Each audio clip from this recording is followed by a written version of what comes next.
The fascinating history of West Africa. Did you know West Africa was home to some of the most advanced civilizations in history? The powerful Ghana, Mali, and Songhai empires thrived on gold, salt, and trans-Saharan trade. These networks connected the region to North Africa, Europe, and beyond, making it a hub of cultural and economic exchange. Mansa Musa, Mali's legendary ruler, is often considered the wealthiest person in history. His famous 14th-century pilgrimage to Mecca showcased the region's immense riches and spread its influence worldwide. Musa's reign also made Mali a center of learning, with Timbuktu becoming a beacon of Islamic education and culture. West Africa's history took a darker turn with colonization. European powers scrambled to exploit the region's abundant resources, disrupting local governance and culture. Yet communities resisted. Figures like Samori Touré and others fought bravely to defend their lands, leaving a legacy of resilience amidst colonial domination. Did you know that long before Europe's great cities rose to power, West Africa was home to some of the richest and most advanced civilizations the world had ever seen? From the mighty warriors of the Dahomey Kingdom to the legendary wealth of Mansa Musa, the richest man in history, this is the untold story of West Africa's incredible past. But how did these powerful empires rise and fall? What secrets lie hidden in their ancient cities? Stick around, because today we're uncovering a history that will change the way you see Africa forever.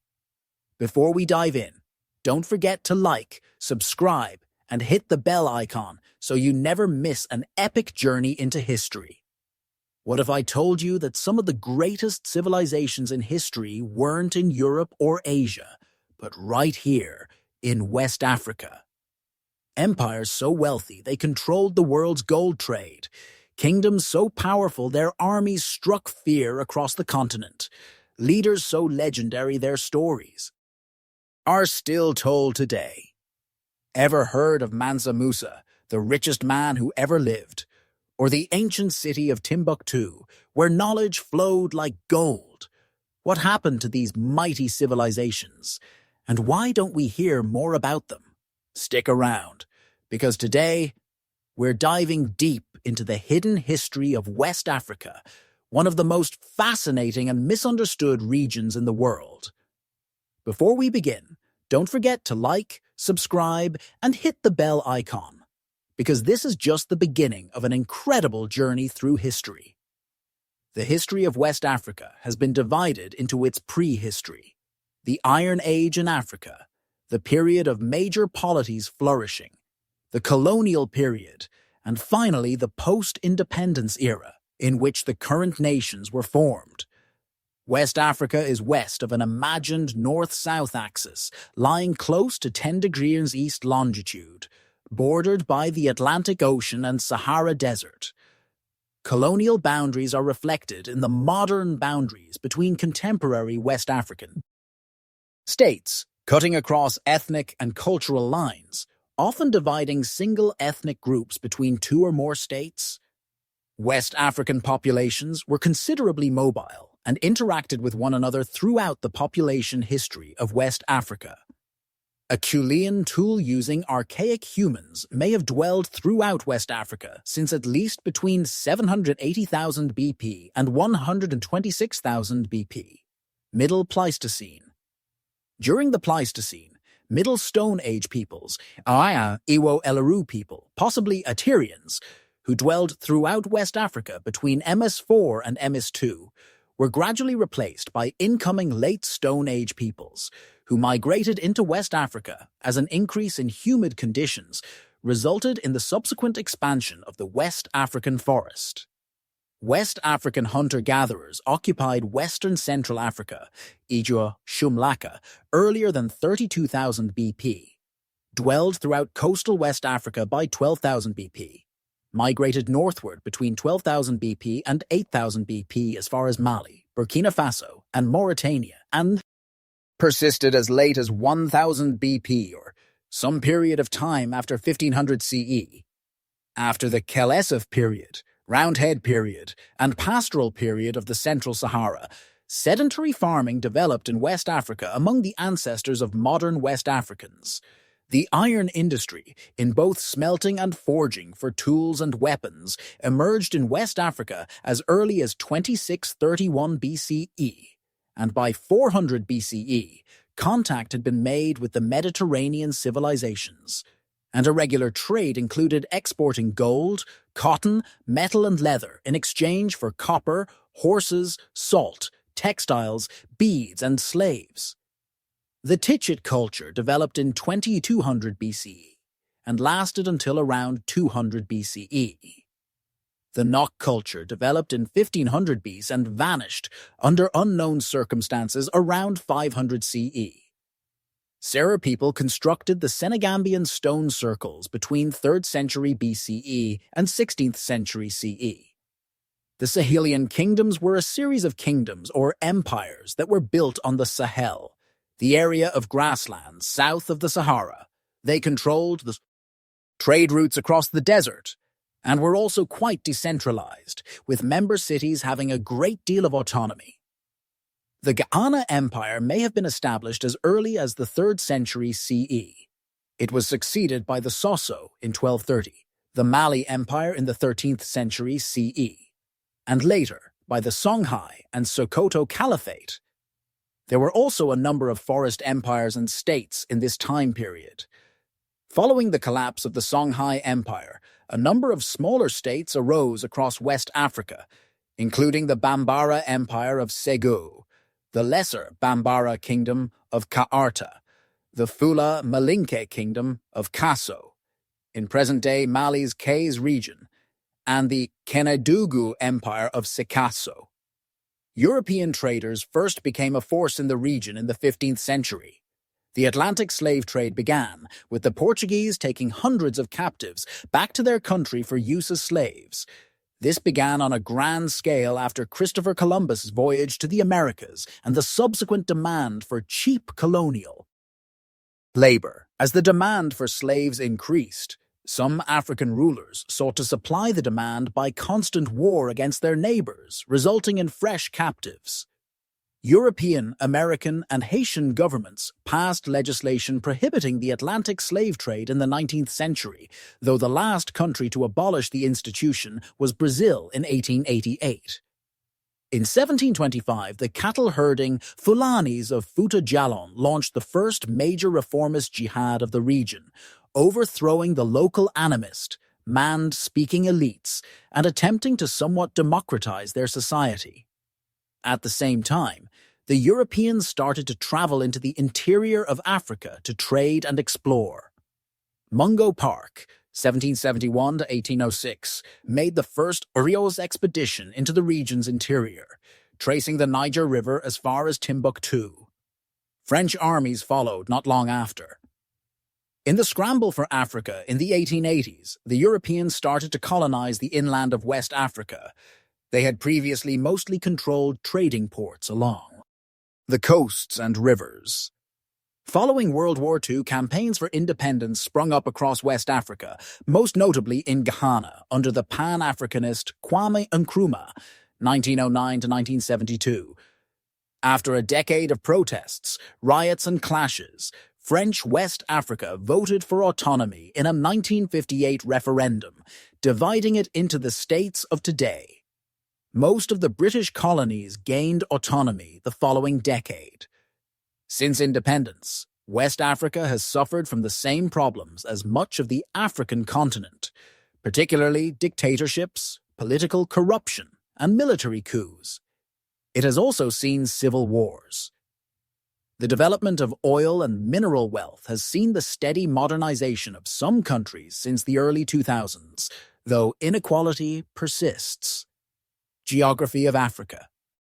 Africa is a continent comprising 63 political territories, representing the largest of the great southward projections from the main mass of Earth's surface.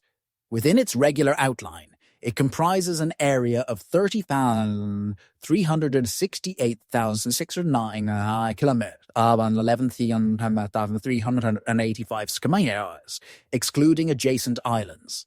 Its highest mountain is Kilimanjaro. Its largest lake is Lake Victoria. West Africa is west of an imagined north-south axis lying close to 10 degrees east longitude. The Atlantic Ocean forms the western and southern borders of the West African region. The northern border is the Sahara Desert, with the Ranashanu Bend generally considered the northernmost part of the region. The eastern border is less precise, with some placing it at the Benue Trough, and others on a boundary line spanning from Mount Cameroon to Lake Chad. The area located north of West Africa is primarily desert containing the Western Sahara. Ancient West Africa included the Sahara, which became a desert by 3000 BCE. During the last glacial period, the Sahara, extending south far beyond the boundaries that now exist. The area located at the south of the desert is a steppe, a semi-arid region, called the Sahel.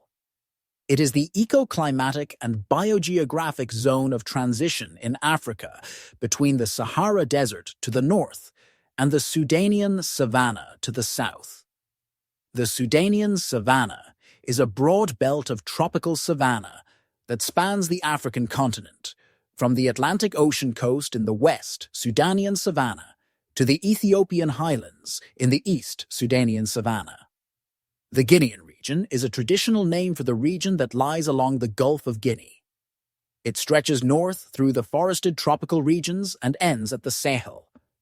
The Guinean forests of West Africa is a belt of tropical, moist, broadleaf forests along the coast, spanning from Sierra Leone and Guinea through Liberia, Côte d'Ivoire and Ghana and Togo, to the Sanaga River of Cameroon in the east.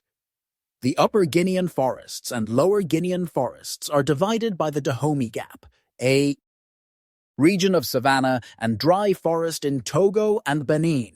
The forests are a few hundred kilometers inland from the Atlantic Ocean coast on the southern part of West Africa. Climate of Africa. The climate of Africa is a range of climates such as the equatorial climate, the tropical wet and dry climate, the tropical monsoon climate, the semi-arid climate, semi-desert and steppe, the desert climate, hyper-arid and arid, the humid subtropical climate, and the subtropical highland climate. Temperate climates are rare across the continent, except at very high elevations and along the fringes. In fact, the climate of Africa is more variable by rainfall amount than by temperatures, which are consistently high. African deserts are the sunniest and the driest parts of the continent, owing to the prevailing presence of the subtropical ridge with subsiding hot, dry air masses. Africa holds many heat-related records. The continent has the hottest extended region year-round, the areas with the hottest summer climate, the highest sunshine duration, and more. Owing to Africa's position across equatorial and subtropical latitudes in both the northern and southern hemisphere, several different climate types can be found within it. The continent mainly lies within the intertropical zone between the Tropic of Cancer and the Tropic of Capricorn, hence its interesting density of humidity. Precipitation intensity is always high, and it is a hot continent. Warm and hot climates prevail all over Africa, but mostly the northern part is marked by aridity and high temperatures. Only the northernmost and the southernmost fringes of the continent have a Mediterranean climate. The equator runs through the middle of Africa, as do the Tropic of Cancer and the Tropic of Capricorn, making Africa the most tropical continent. In 15,000 BP, the West African monsoon transformed the landscape of Africa and began the Green Sahara period. Greater rainfall during the summer season resulted in the growth of humid conditions, e.g. lakes, wetlands, and the savanna, e.g. grassland, shrubland in North Africa. Between 5,500 BP and 4,000 BP, the Green Sahara period ended. Cultural history. The culture of Africa is varied and manifold, consisting of a mixture of countries with various tribes depicting their unique characteristic and trait from the continent of Africa. It is a product of the diverse populations that inhabit the continent of Africa and the African diaspora. Generally, culture can be defined as a collective mass of distinctive qualities belonging to a certain group of people. These qualities include laws, morals, beliefs, knowledge, art, customs, and any other attributes belonging to a member of that society. Culture is the way of life of a group of people. Africa has numerous ethnic nationalities, all with varying qualities such as language, dishes, greetings, dressing, dances, and music. However, each of the regions of Africa share a series of dominant cultural traits which distinguish various African regional cultures from each other and the rest of the world. For example, social values, religion, morals, political values, economics, and aesthetic values all contribute to various African cultures. Expressions of culture are abundant within Africa, with large amounts of cultural diversity being found not only across different countries, but also within single countries. Even though within various regions, the cultures are widely diverse, they are also, when closely studied, seen to have many similarities. For example, the morals they uphold, their love and respect for their culture, as well as the strong respect they hold for the art and the important, i.e., kings and chiefs. Colonial boundaries are reflected in the modern boundaries between contemporary West African states, cutting across ethnic and cultural lines, often dividing single ethnic groups between two or more states. In contrast to most of Central, Southern, and Southeast Africa, West Africa is not populated by Bantu-speaking peoples. West Africa and early Stone Age. West African populations were considerably mobile and interacted with one another throughout the population history of West Africa. Acheulean tool-using archaic humans may have dwelled throughout West Africa since at least between 780,000 BP and 126,000 BP, Middle Pleistocene. During the Pleistocene, Middle Stone Age peoples, e.g., Iwo-Eleru people, possibly Atyrians, who dwelled throughout West Africa between MS4 and MS2, were gradually replaced by incoming Late Stone Age peoples, who migrated into West Africa as an increase in humid conditions resulted in the subsequent expansion of the West African forest. West African hunter-gatherers occupied Western Central Africa, e.g., Shumlaka, earlier than 32,000 BP, dwelled throughout coastal West Africa by 12,000 BP, and migrated northward between 12,000 BP and 8,000 BP as far as Mali, Burkina Faso, and Mauritania. During the Holocene, Niger-Congo speakers independently created pottery in Ouagadougou, Mali, the earliest pottery in Africa, by at least 9400 BC, and along with their pottery, as well as wielding independently invented bows and arrows, migrated into the Central Sahara, which became their primary region of residence by 10,000 BP. The emergence and expansion of ceramics in the Sahara may be linked with the origin of Roundhead and Kel Esuf rock art, which occupy rock shelters in the same regions, e.g., Jado, Akakas, Tadrart. Hunters in the Central Sahara farmed, stored, and cooked undomesticated Central Saharan flora, underwent domestication of antelope, and domesticated and shepherded Barbary sheep. After the Kel Esuf period and Roundhead period of the Central Sahara, the pastoral period followed.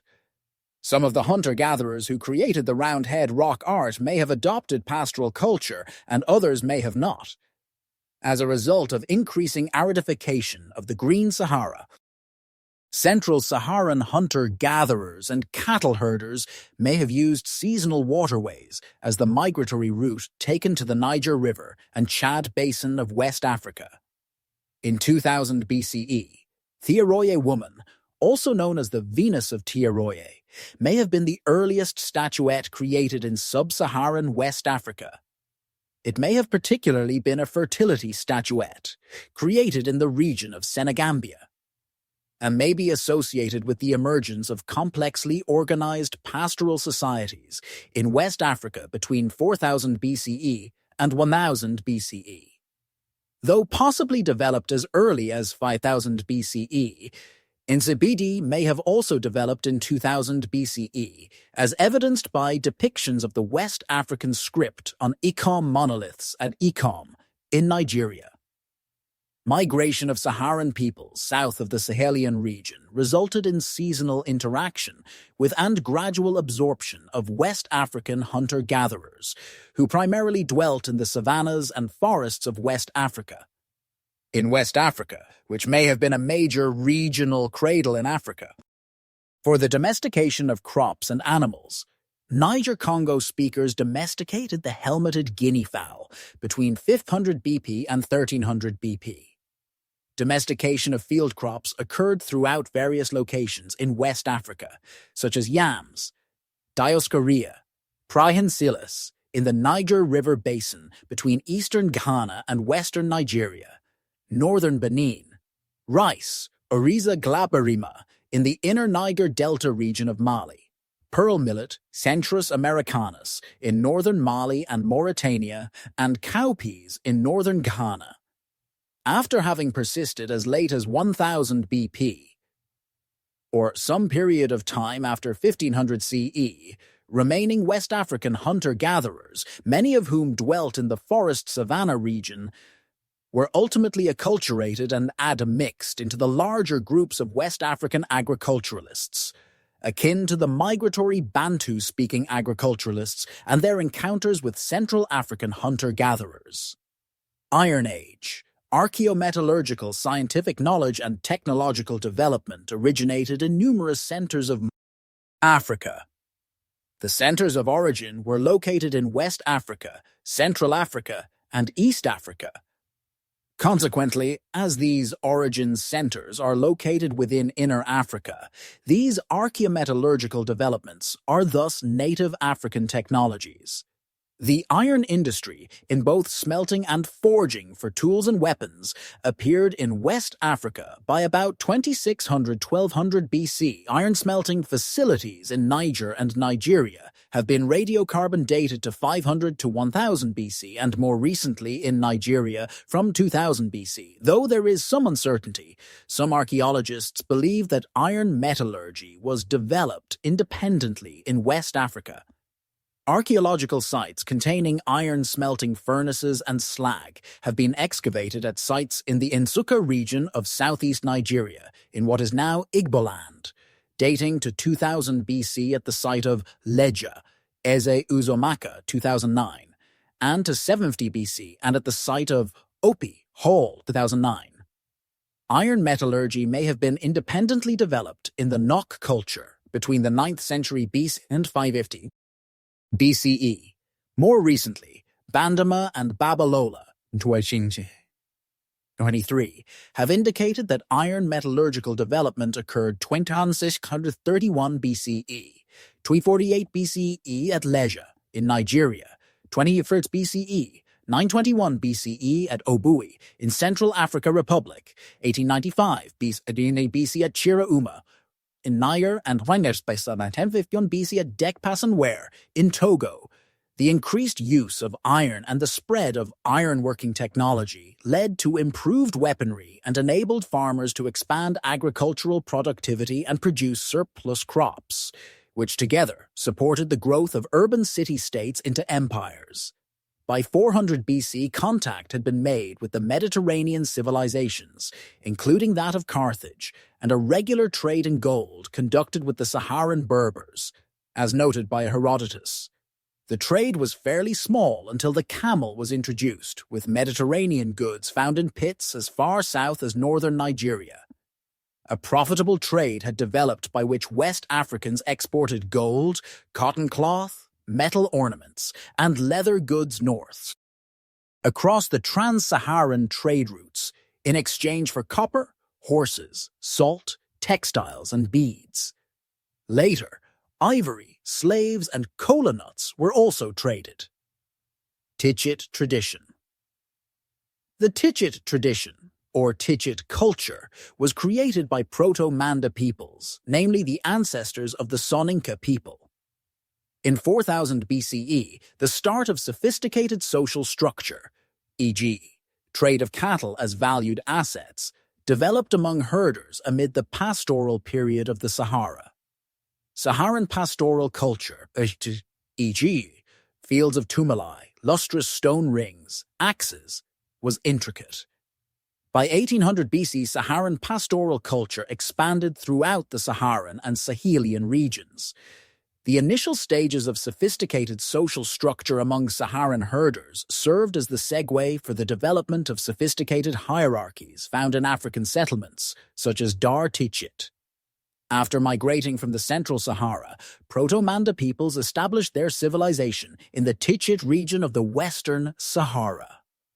The Tichit tradition of Eastern Mauritania dates from 2200 BCE to 200 BC. Tichit culture at Dar Nema, Dar Tagant, Dar Tichit, and Dar Walata included a four-tiered hierarchical social structure, farming of cereals, metallurgy, numerous funerary tombs, and a rock art tradition. At Dar Tichit and Dar Walata, pearl millet may have also been independently domesticated amid the Neolithic. Dar Tichit, which includes Dakhlet El Atrous, may have served as the primary regional center for the multi-tiered hierarchical social structure of the Tichit tradition. And the Malian Lakes region, which includes Tondidaru, may have served as a second regional center of the Tichit tradition. The settlements of Dar Tichit consisted of multiple stone-walled compounds containing houses and granaries, storage facilities, sometimes with street layouts. Additionally, around some settlements, larger stone common circumvallation walls were built, suggesting that special purpose groups cooperated as a result of decisions enforced for the benefit of the community as a whole. The urban Tichit tradition may have been the earliest large-scale, complexly organized society in West Africa and an early civilization of the Sahara, which may have served as the segue for state formation in West Africa. Consequently, state-based urbanism in the Middle Niger and the Ghana Empire developed between the 2nd and 3rd centuries CE. In 4000 BCE, the start of sophisticated social structure, e.g., trade of cattle as valued assets, developed among herders amid the pastoral period of the Sahara. Saharan pastoral culture was intricate, as evidenced by fields of tumuli, lustrous stone rings, axes, and other remnants. By 1800 BC, Saharan pastoral culture expanded throughout the Saharan and Sahelian regions. The initial stages of sophisticated social structure among Saharan herders served as the segue for the development of sophisticated hierarchies found in African settlements, such as Dar Tichit. After migrating from the Central Sahara, Proto-Manda peoples established their civilization in the Tichit region of the Western Sahara. The Tichit tradition of southeastern Mauritania dates from 2200 BCE to 200 BCE. Tichit culture at Dar Nema, Dar Tagant, Dar Tichit, and Dar Walata included a four-tiered hierarchical social structure, farming of cereals, metallurgy, numerous funerary tombs, and a rock art tradition. At Dar Tichit and Dar Walata, pearl millet may have also been independently tamed amid the Neolithic. Dar Tichit, which includes Dakhlet El Atrous, may have served as the primary regional center for the multi-tiered hierarchical social structure of the Tichit tradition, and the Malian Lakes region, which includes Tondidaru, may have served as a second regional center of the Tichit tradition. The urban Tichit tradition may have been the earliest large-scale, complexly organized society in West Africa, and an early civilization of the Sahara, which may have served as the segue for state formation in West Africa. As areas where the Tichit cultural tradition was present, Dar Tichit and Dar Walata were occupied more frequently than Dar Nema. Farming of crops, e.g. millet, may have been a feature of the Tichit cultural tradition as early as 3rd millennium BCE in Dar Tichit. As part of a broader trend of iron metallurgy in the West African Sahel, in 1st millennium BCE, Iron items, 350 BCE, 100 CE, were found at Tar Tagant. Iron metalworking and/or items, 800 BCE, 400 BCE, were found at Dia Shoma and Walalde. And iron remnants, 790 BCE, 400 BCE, were found at Bokuzama and Jiganyai. The iron materials found are evidence of metalworking at Tar Tagant. In the late period of the Tichit tradition at Dar Nema, tamed pearl millet was used to temper the tuyeres of an oval-shaped low-shaft iron furnace, one of 16 located on elevated ground. Iron metallurgy may have developed before the second half of first millennium, Usi as indicated by pottery dated between 800 BCE and 200 BCE. At Dar Walata and Dar Tichit, copper was also utilized.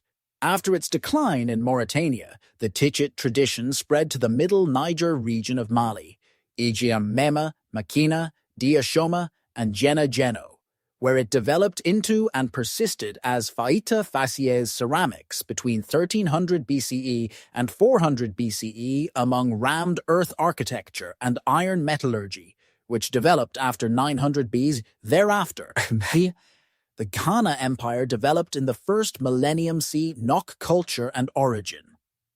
Nok is a village in Jaba local government area of Kaduna State, Nigeria. The village is an archaeological site. The Nok culture is a population whose material remains are named after the Ham village of Nok in southern Kaduna, state of Nigeria, where their terracotta sculptures were first discovered in 1928. The Nok people and the Gajigana people may have migrated from the central Sahara, along with pearl millet and pottery, and diverged prior to arriving in the northern region of modern-day Nigeria. This may have led to their respective settlements in the regions of Gajigana and Nok. Nok people may have also migrated from the West African Sahel to the region of Nok.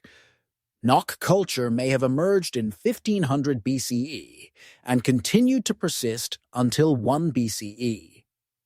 The discovery of terracotta figurines at this location caused its name to be used for the Nok culture, of which these figurines are typical, which flourished in Nigeria in the period 1500 BC, 500 AD. The artifacts were discovered in 1943 during mining operations. The archaeologist Bernard Fagg investigated the site and, with the help of locals, discovered many other artifacts. Iron smelting furnaces were also found at Nok. Occupation dates far before the first iron smelting. A sample of carbonized wood found in the main paddock at Nok in 1951 was dated to around 3660 BC, though there are questions about the reliability of this conclusion. The Nok peoples and the Gajigana peoples may have migrated from the Central Sahara, along with pearl millet and pottery, diverged prior to arriving in the northern region of Nigeria, and thus settled in their respective locations in the region of Gajigana and Nok.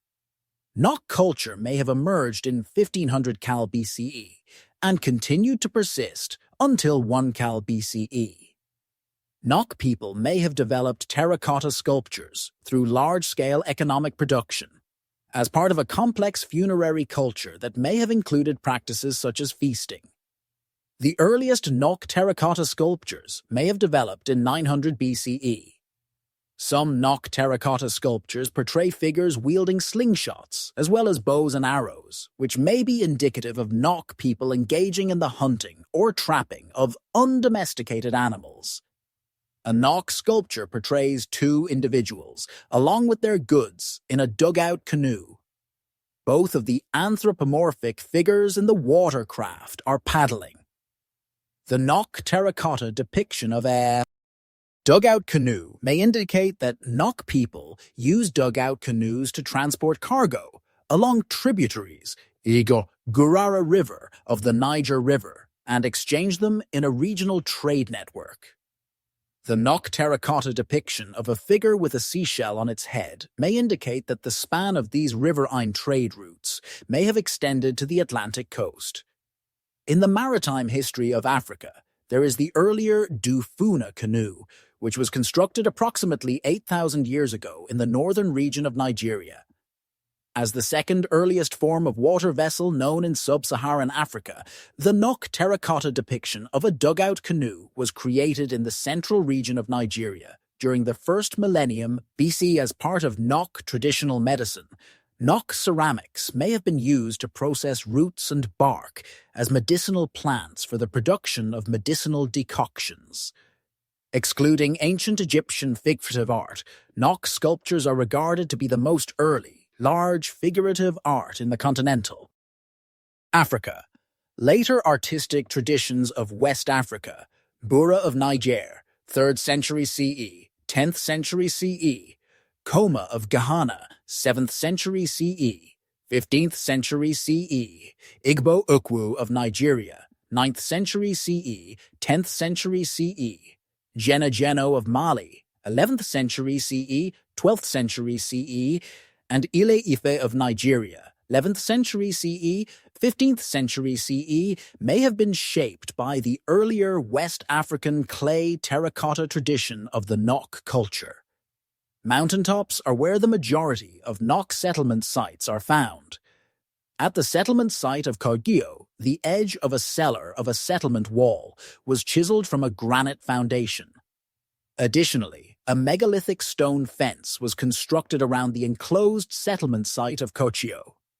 Also, a circular stone foundation of a hut was discovered in Pontendutse.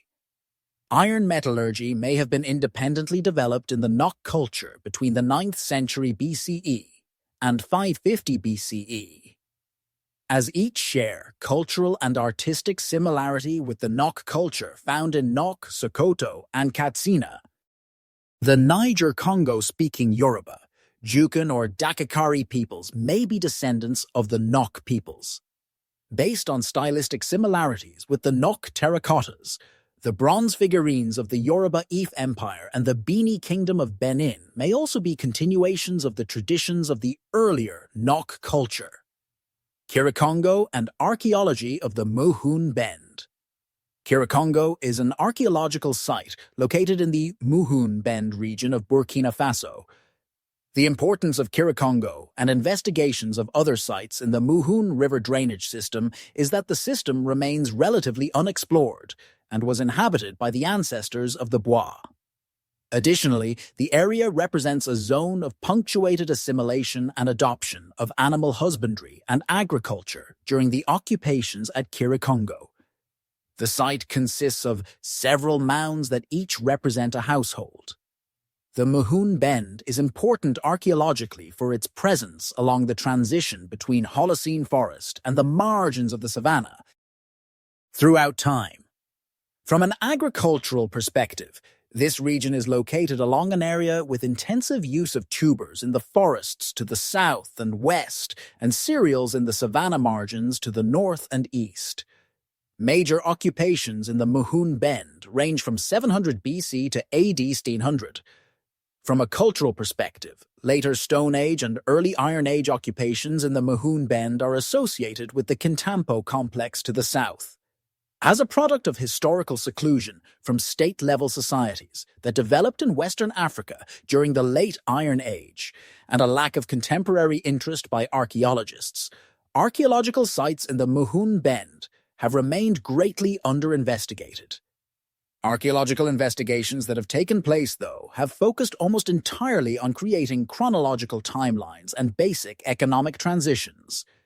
At Mouhoun Bend, Burkina Faso, people dwelled in a community of residences that housed multiple families in the second quarter of the first millennium BC, which may have also been part of a pre-existing marketplace system of trade, e.g. salt, and technology transfer between agricultural communities, e.g. Jenne-Jeno, Kintampo, Rim, throughout West Africa that persisted from the second millennium BCE to the early first millennium CE. In addition to farming undomesticated crops and maintaining domesticated animals, the people of Mouhoun Bend engaged in hunting and fishing as well as iron, salt, and pottery production. The funerary culture of the Mouhoun people included ceremonial placement of food and material goods in pits and concave surfaces, as well as the development of earth structures. Jenne-Jeno and origin. Jenne-Jeno is a UNESCO World Heritage Site located in the Niger River Valley in the country of Mali. Literally translated to ancient Jenne, it is the original site of both Jenne and Mali, and is considered to be among the oldest urbanized centers and the best-known archaeological sites in West Africa. This archaeological site is located about 3 kilometers, 2 miles from the modern town, and is believed to have been involved in long-distance trade and possibly the domestication of African rice. The site is believed to exceed 33 hectares, 82 acres, in area. However, this is yet to be confirmed with extensive survey work.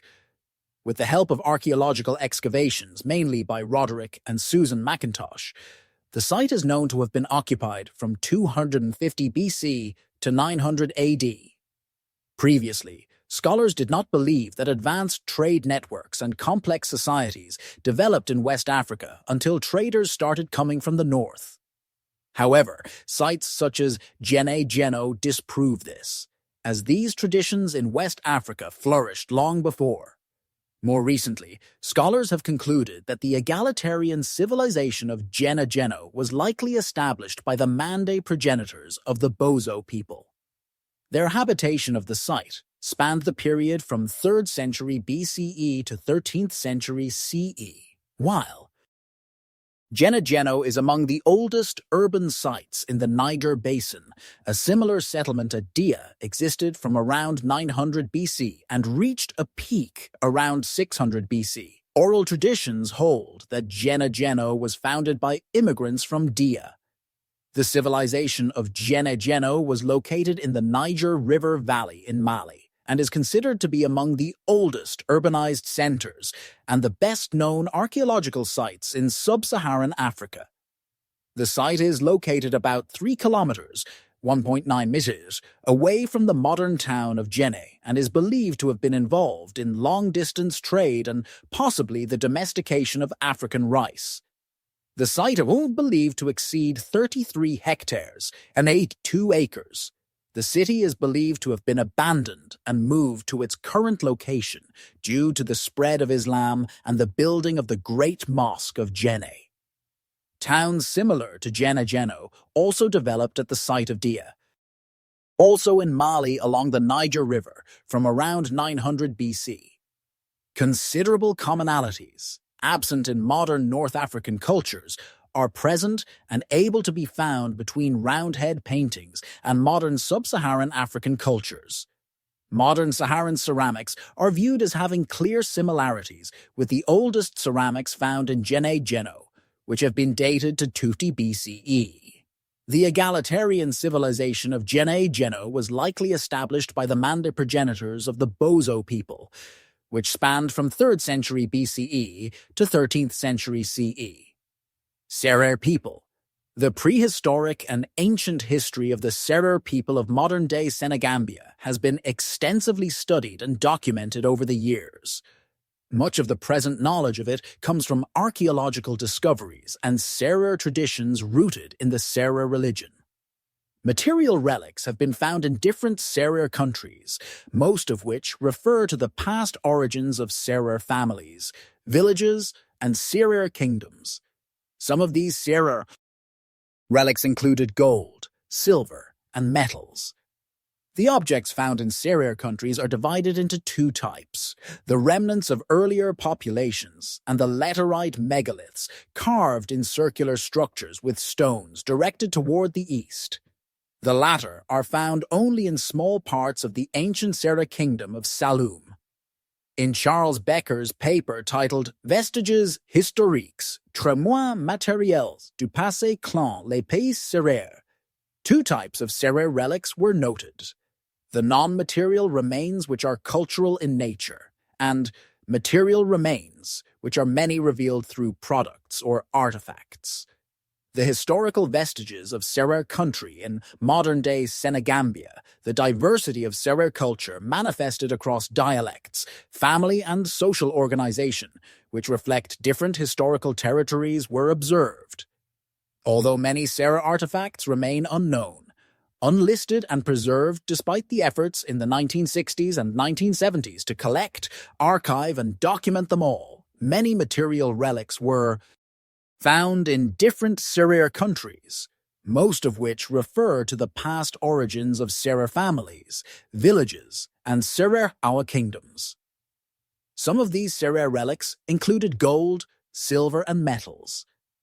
The known objects found in Serer countries are divided into two types: the remnants of earlier populations. These are the traces left by the proto-populations with which the Serer were in contact when they came from the Futa. Laterite megaliths carved in circular structures with stones directed towards the east are found only in small parts of the ancient Serer kingdom of Saloum. The sand tumulus, on the other hand, which resembles ancestral tombs, Lom in Serer language, still built by Serers, are observed everywhere, including the Kingdom of Sina, Jegem, Nyegem, Kingdom of Saloum. Senegambian stone circles. The Senegambian stone circles are megaliths found in Gambia, north of Janjanbureh, and in central Senegal. The megaliths found in Senegal and Gambia are sometimes divided into four large sites: Sina, Nyayene, and Wanar in Senegal, and Wasu and Kerbach in the Central River region in Gambia. Researchers are not certain when these monuments were built, but the generally accepted range is between the 3rd century BCE and the 16th century CE. Archaeologists have also found pottery sherds, human burials, and some grave goods and metals. The monuments consist of what were originally upright blocks or pillars, some have collapsed, made of mostly laterite with smooth surfaces, megalithic archaeological sites in Senegambia. The construction of the stone monuments shows evidence of a prosperous and organized society based on the amount of labor required to build such structures. The builders of these megaliths are unknown, but some believe that they were Serer people. This hypothesis comes from the fact that the Serer still uses funerary houses like those found at Wanar. Bura culture. The Bura culture, Bura system, refers to a set of archaeological sites in the lower Niger River. The Bura culture, Bura system, refers to a set of archaeological sites in the lower Niger River valley of Niger and Burkina Faso. More specifically, the Iron Age civilization, exemplified by the Bura culture, was centered in the southwest portion of modern-day Niger and in the southeast part of contemporary Burkina Faso, formerly known as Upper Volta. Iron industry, in both smelting and forging for tools and weapons, had developed in West Africa by 1200 BC. The first millennium Bura Asinda culture in the West African Sahel has been radiocarbon dated as starting in the 3rd century AD and lasting until the 13th century. But very little is precisely understood about this shadowy and mysterious civilization and its culture because it was discovered only a few decades ago in 1975, and it was not until 1983 that the first archaeological excavation was commenced. Named for the Bura archaeological site near Bura in southwest Niger, the Bura culture produced a variety of distinctive artifacts made of clay, iron, and stone. Along with nearby terracotta jars used in ritual sacrifice, hooked arrowheads made of iron were also found.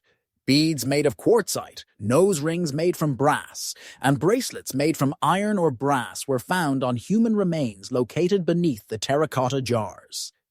Within the region of the Niger River Basin, the Bura culture produced the earliest terracotta equestrian statuettes. However, it is not yet known how the entire Bura system linked up to other ancient African cultures and to such later Islamic-influenced Sahelian kingdoms as Ghana, early Mali, later Mali, or Songhai. The terracotta urns of the Bura culture, which were used for funerary purposes, may be related to the Tondidaru megaliths. The Bura culture was located in the middle Niger River valley of Niger and Burkina Faso. More specifically, the Iron Age civilization exemplified by the Bura culture was centered in the southwestern region of modern Niger and in the southeast region of modern Burkina Faso. Based on radiocarbon dating, the Sahelian Bura Asinda culture may have begun in the 3rd century CE and lasted until the 13th century CE. Sahelian kingdoms.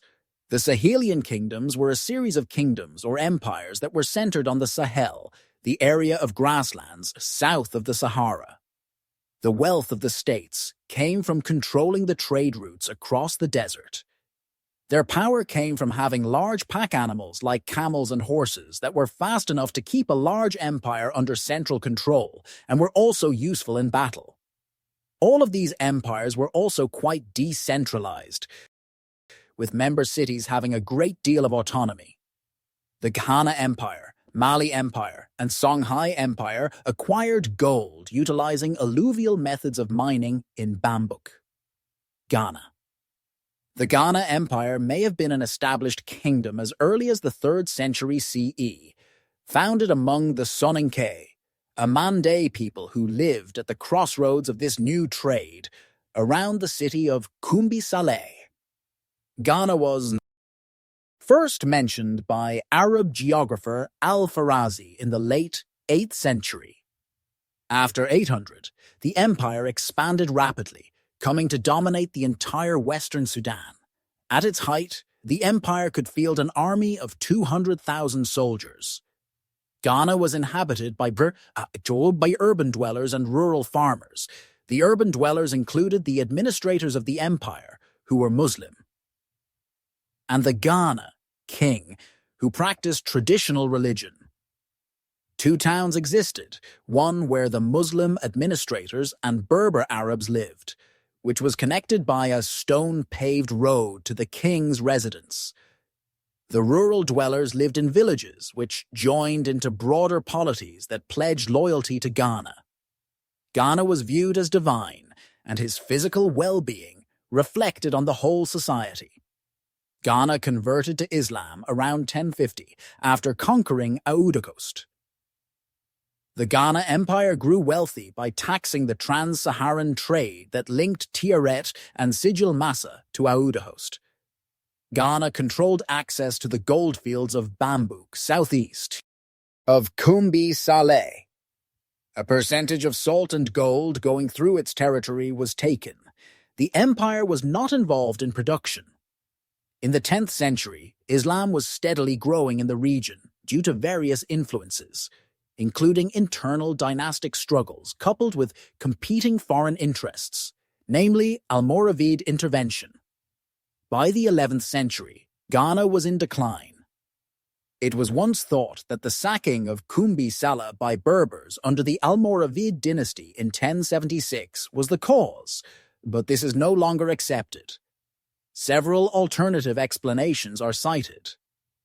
One important reason is the transfer of the gold trade east to the Niger River and the Tagaza Trail, and Ghana's consequent economic decline. Another reason cited is political instability through rivalry among the different hereditary polities.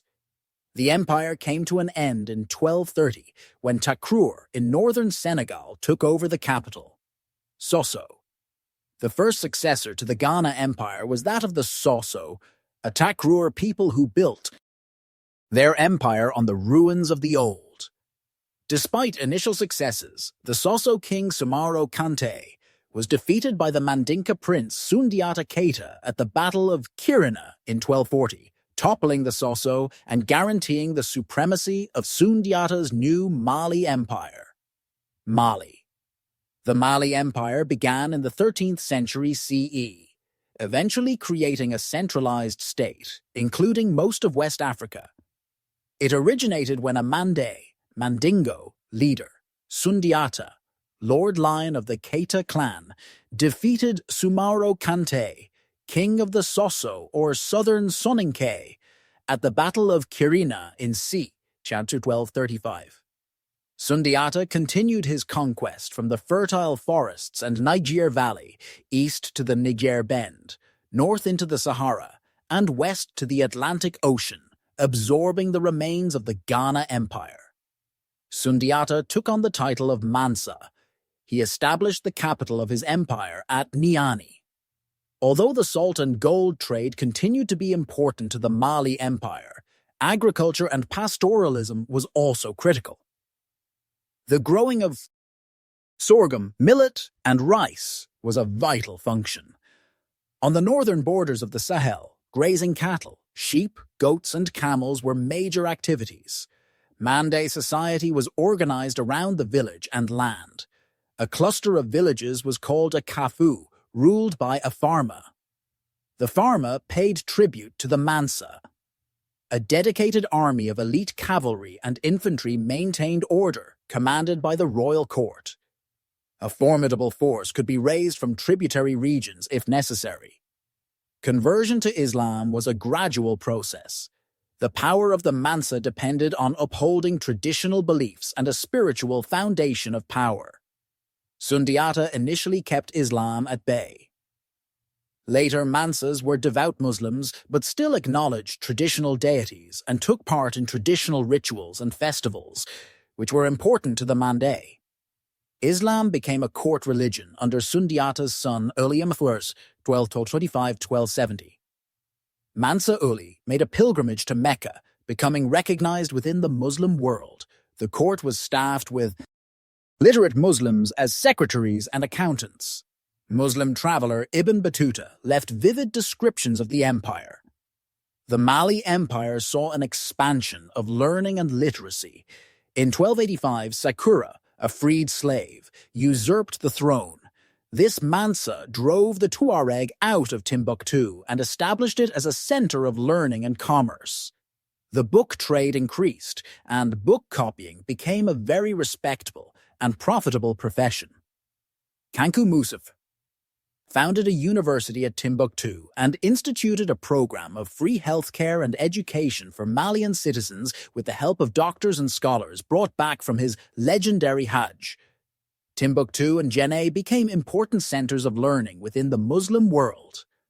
The University of Sankore, which began as the Mosque of Sankore, served as an organization of higher learning in Timbuktu. The Mosque of Sankore, the Mosque of Sidi Yahya, and the Mosque of Jingwereber constitute what is referred to as the University of Timbuktu. Mali reached the peak of its power and extent in the 14th century when Mansa Musa, 1312-13, made his famous Hajj to Mecca with 500 slaves, each holding a bar of gold worth 500 mithqal. Mansa Musa's Hajj devalued gold in Mamluk Egypt for a decade. He made a great impression on the minds of the Muslim and European world. He invited scholars and architects like Ishal al-Tuwejin Agna al-Asahilai to further integrate Mali into the Islamic world. After the reign of Mansa Suleiman, 1341-1360, Mali began its spiral downward. Mossi cavalry raided the exposed southern border. Tuareg harassed the northern border to retake Timbuktu. Fulani, Fulbe, eroded Mali's authority in the west by establishing the independent Imamate of Fouta Toro, a successor to the Kingdom of Takrur. Serer and Wolof alliances were broken. In the 15th century, the city-state of Gao made a bid for independence and regional power. Under the leadership of Soni Ali, 1464-1492, the Songhai of Gao formed the Songhai Empire, which would fill the vacuum left by the Mali Empire's collapse. In 1545 to 1546, the Songhai Empire took Niani. After 1599, the Mali Empire lost the Bambouk goldfields and disintegrated into petty politics. Songhai, the Songhai people, are descended from fishermen on the middle Niger River. They established their capital at Kukia in the 9th century CE and at Gao in the 12th century. The Songhai speak a Nilo-Saharan language. Soni Ali, a Songhai, began his conquest by capturing Timbuktu in 1468 from the Tuareg.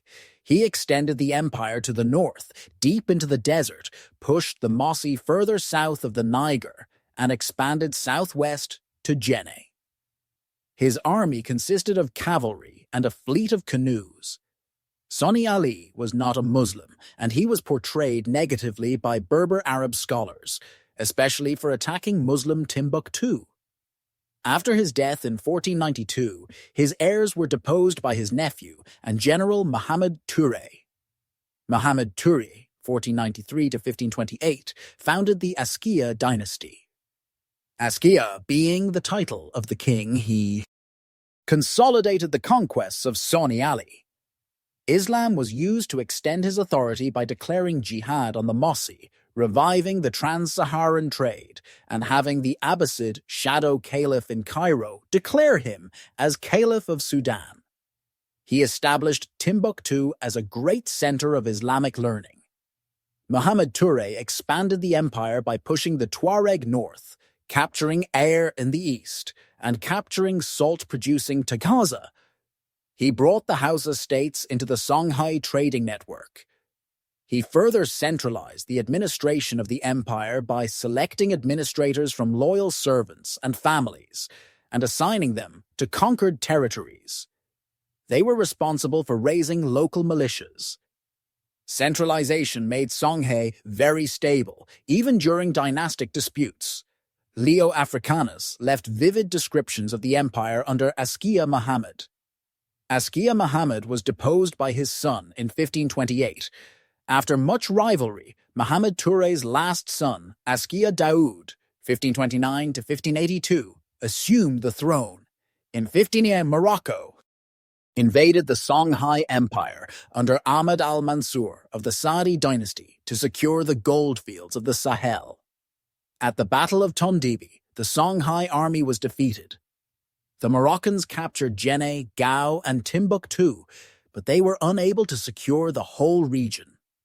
Askia Nuhu and the Songhai army regrouped at Dendi in the heart of Songhai territory, where a spirited guerrilla resistance sapped the resources of the Moroccans, who were dependent upon constant resupply from Morocco. Songhai split into several states during the 17th century. Morocco found its venture unprofitable. The gold trade had been diverted to Europeans on the coast. Most of the trans-Saharan trade was now diverted east to Bornu. Expensive equipment purchased with gold had to be sent across the Sahara, an unsustainable scenario. The Moroccans who remained married into the population and were referred to as Arma or Ruma. They established themselves at Timbuktu as a military caste with various fiefs, independent from Morocco.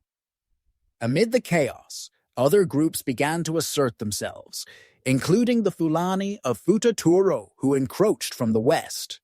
The Bambara Empire, one of the states that broke from Songhai, sacked Gao. In 1737, the Tuareg massacred the Arma. Sokoto Caliphate. The Fulani were migratory people. They moved from Mauritania and settled in Futa Toro, Futa Jalam, and subsequently throughout the rest of West Africa. By the 14th century CE, they had converted to Islam. During the 8th century, they established themselves at Mekina in southern Mali. During the centuries, they declared jihads on non-Muslims. Several states were formed from these jihadist wars, including Bundu, the Imamate of Futa Toro, the Imamate of Futa Jalon, and the Massina Empire. The most important of these states was the Sokoto Caliphate, or Fulani Empire. In the city of Gobir, Usman Dan Fodio, 1754 to 1817, accused the Hausa leadership of practicing an impure version of Islam and of moral corruption. In 1804, he launched the Fulani War as a jihad among a population that was restless about high taxes and discontented with its leaders. Jihad fever swept northern Nigeria, with strong support among both the Fulani and the Hausa. Usman created an empire that included parts of northern Nigeria, Benin, and Cameroon, with Sokoto as its capital. He retired to teach and write and handed the empire to his son, Muhammad Bello. The Sokoto Caliphate lasted until 1903, when the British conquered northern Nigeria. Akan kingdoms and emergence of Asante Empire. The Akans speak the Kwa language. The speakers of Kwa languages are believed to have come from East-Central Africa before settling in the Sahel. By the 11th century, the Akan kingdom of Bonoman, Bono state, was established. Bonoman was a trading state created by the Bono people. Bonoman was a medieval Akan kingdom in what is now the Brong Ahafo region of Ghana and eastern Ivory Coast. It is generally accepted as the origin of the subgroups of the Akan people who migrated out of the state at various times to create new Akan states in search of gold. The gold trade, which started to boom in Bonoman as early as the 12th century, was the genesis of Akan power and wealth in the region, beginning in the Middle Ages. During the 13th century, when the gold mines in modern-day Mali started to become depleted, Bonoman and later other Akan states began to rise to prominence as the major players in the gold trade. It was Bonoman that begat several Akan kingdoms like Mankasim, Denkira, Akiem, Akwamu, and others. Later, the Empire of Ashanti was founded. When and how the Ashanti got to their present location is debatable. What is known is that by the 17th century, Akan people were identified as living in a state called Kwaman. The location of the state was north of Lake Basomtwe. The state's revenue was mainly derived from trading in gold and kola nuts and clearing forest to plant yams. They built towns between the Pra and Okbunta rivers. They formed alliances for defense and paid tribute to Denkira, one of the more powerful Akan states at that time, along with Adansi and Akwamu. During the 16th century, Ashanti society experienced sudden changes, including population growth because of cultivation of New World plants, such as cassava and maize, and an increase in the gold trade between the coast and the north. By the 17th century, Osei Kofi Tutu Wars, 1695–1717, with help of Okomfo Anokye, unified what became the Ashanti into a confederation with the golden stool as a symbol of their unity and spirit. Osei Tutu engaged in a massive territorial expansion. He built up the Ashanti army based on the Akan state of Akwamu, introducing new organization and turning a disciplined militia into an effective fighting machine. In 1701, the Ashanti conquered Denkira, giving them access to the coastal trade with Europeans, especially the Dutch. Opoku Warawa, 1720–1745, engaged in further expansion, adding other southern Akan states to the growing empire.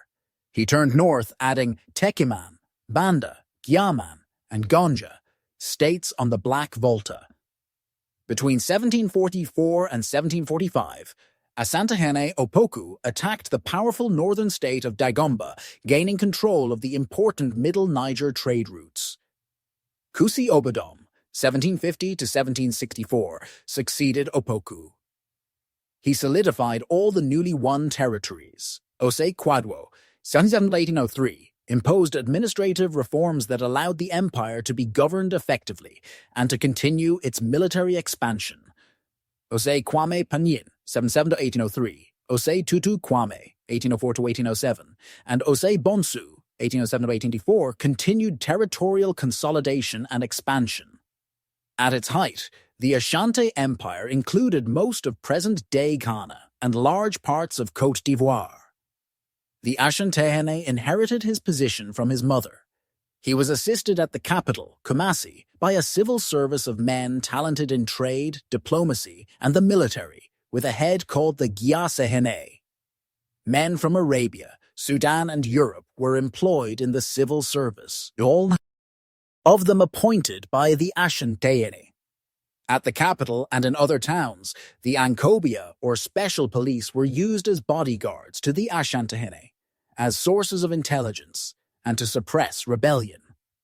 Communication throughout the empire was maintained via a network of well-kept roads from the coast to the middle Niger and linking together other trade cities. For most of the 19th century, the Ashanti Empire remained a powerful force in West Africa. It was later annexed in 1900 by the British Empire following 4 Anglo-Ashanti wars. Dahomey. The Dahomey Kingdom was founded in the early 17th century CE when the Aya people of the Alada Kingdom moved northward and settled among the Fon. They began to assert their power a few years later. In so doing, they established the Kingdom of Dahomey with its capital at Agbome. King Hoegbaja, c. 1645-1885, organized Dahomey into a powerful centralized state. He declared all lands to be owned by the king and subject to taxation. Primogeniture in. The kingship was established, neutralizing all input from village chiefs. A cult of kingship was established. A captive slave would be sacrificed annually to honor the royal ancestors.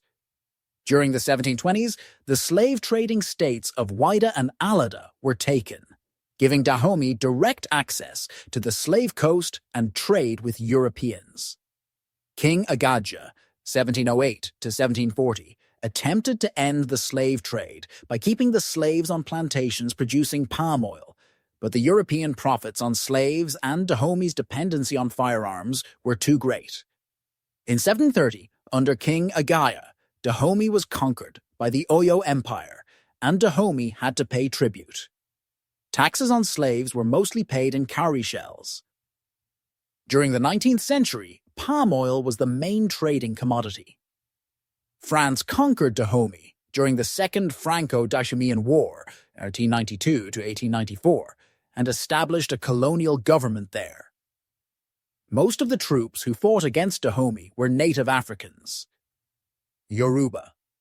Traditionally, the Yoruba people themselves as the inhabitants of a united empire, in contrast to the situation today, in which Yoruba is the cultural linguistic designation for speakers of a language in the Niger-Congo family.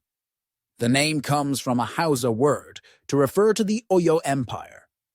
The first Yoruba state was Ile-Ife, which would later become the capital of the Ife Empire, said to have flourished in 1000 CE around a now deified figure, the first Oni Oduduwa. Oduduwa's sons would be the founders of the different city-states of the Yoruba, and his daughters would become the mothers of the various Yoruba Obas, or kings. Yoruba city-states were usually governed by an Oba and an Iwarefa, a council of chiefs who advised the Oba. By the 18th century, the Yoruba city-states formed a loose confederation, with the Onai of Ife as the head and Ife as the capital. As time went on, the individual city-states became more powerful, with their Obas assuming more powerful spiritual positions and diluting the authority of the Oni of Ife.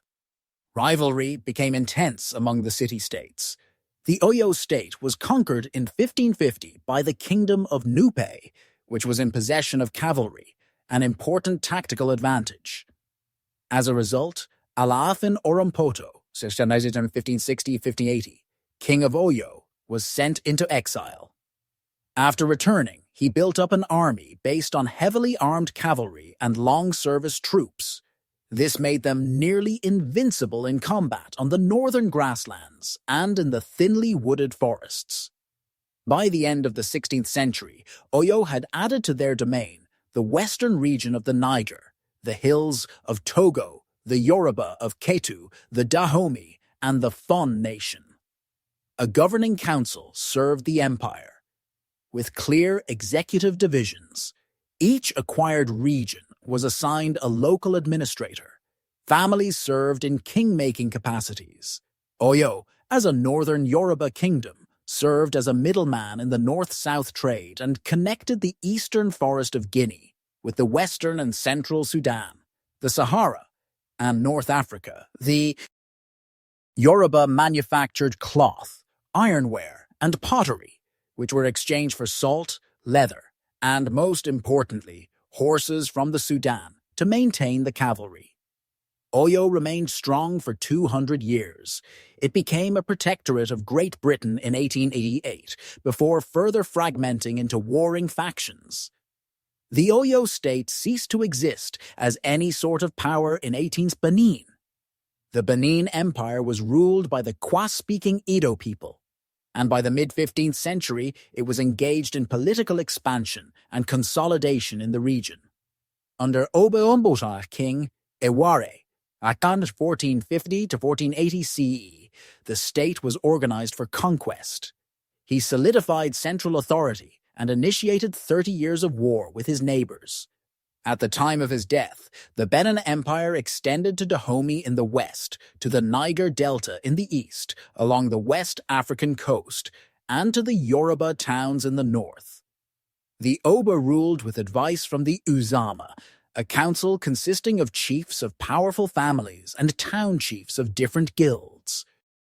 Later, its authority was diminished by the establishment of administrative dignitaries. In particular, Iwara's grandson Oba Esije, 1504 to 1550, eroded the power of the Uzama and increased contact and trade with Europeans, especially with the Portuguese, who provided a new source of copper for court art. After the 16th century, Benin mainly exported pepper, ivory, gum, and cotton cloth to the Portuguese and Dutch, who resold it to other African societies along the coast. Women wielded political power in the empire. For example, the Queen Mother, who produced a future Oba, wielded immense political influence. Benin was never a significant exporter of slaves. By the early 1700s, the empire was wrecked with dynastic disputes and civil wars. It regained much of its former power in the reigns of Oba Erazoyan and Oba Akingbuda. In 1897, the British sacked Benin City. Sungbo's Eredo and the walls of Benin were built amid 1st millennium CE, prior to 10th century CE. Niger Delta and Igbo. The Niger Delta comprised numerous city-states with numerous forms of government comparable to those of the Swahili people in East Africa. These city-states were protected by the waterways and thick vegetation of the delta. Some, like Boni, Kalabari, and Wari, had kings. Others, like Brass, were republics with small senates, and those at Cross River and Old Calabar were ruled by merchants of the Ekpi society. The Ekpi society regulated trade and made rules for members known as house systems. Some of these houses, like the Pebbles of Boni, were well known in the Americas and Europe. The region was transformed by trade in the 17th century CE. The Igbo primarily lived east of the delta, with the exception of the Anioma on the west side of the delta.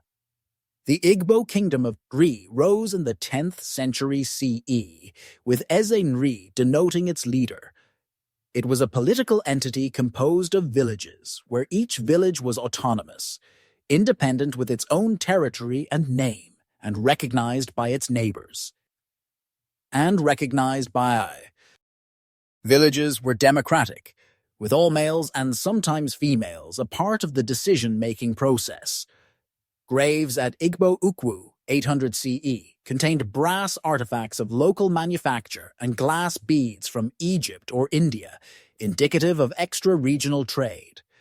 The Aro Confederacy was a political union orchestrated by the Igbo subgroup, the Aro people, centered in the Aro-Chukwu Kingdom in present-day southeastern Nigeria.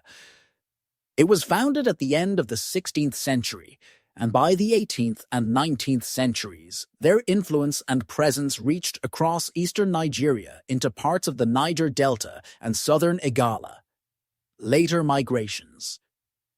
Through pathways taken by caravan or via travel amid the Almoravid period, a West African population, Igishtal sub-Saharan West Africans, may have introduced the 29 AYG thalassemia mutation, found in notable amounts among African Americans, into the North African region of Morocco.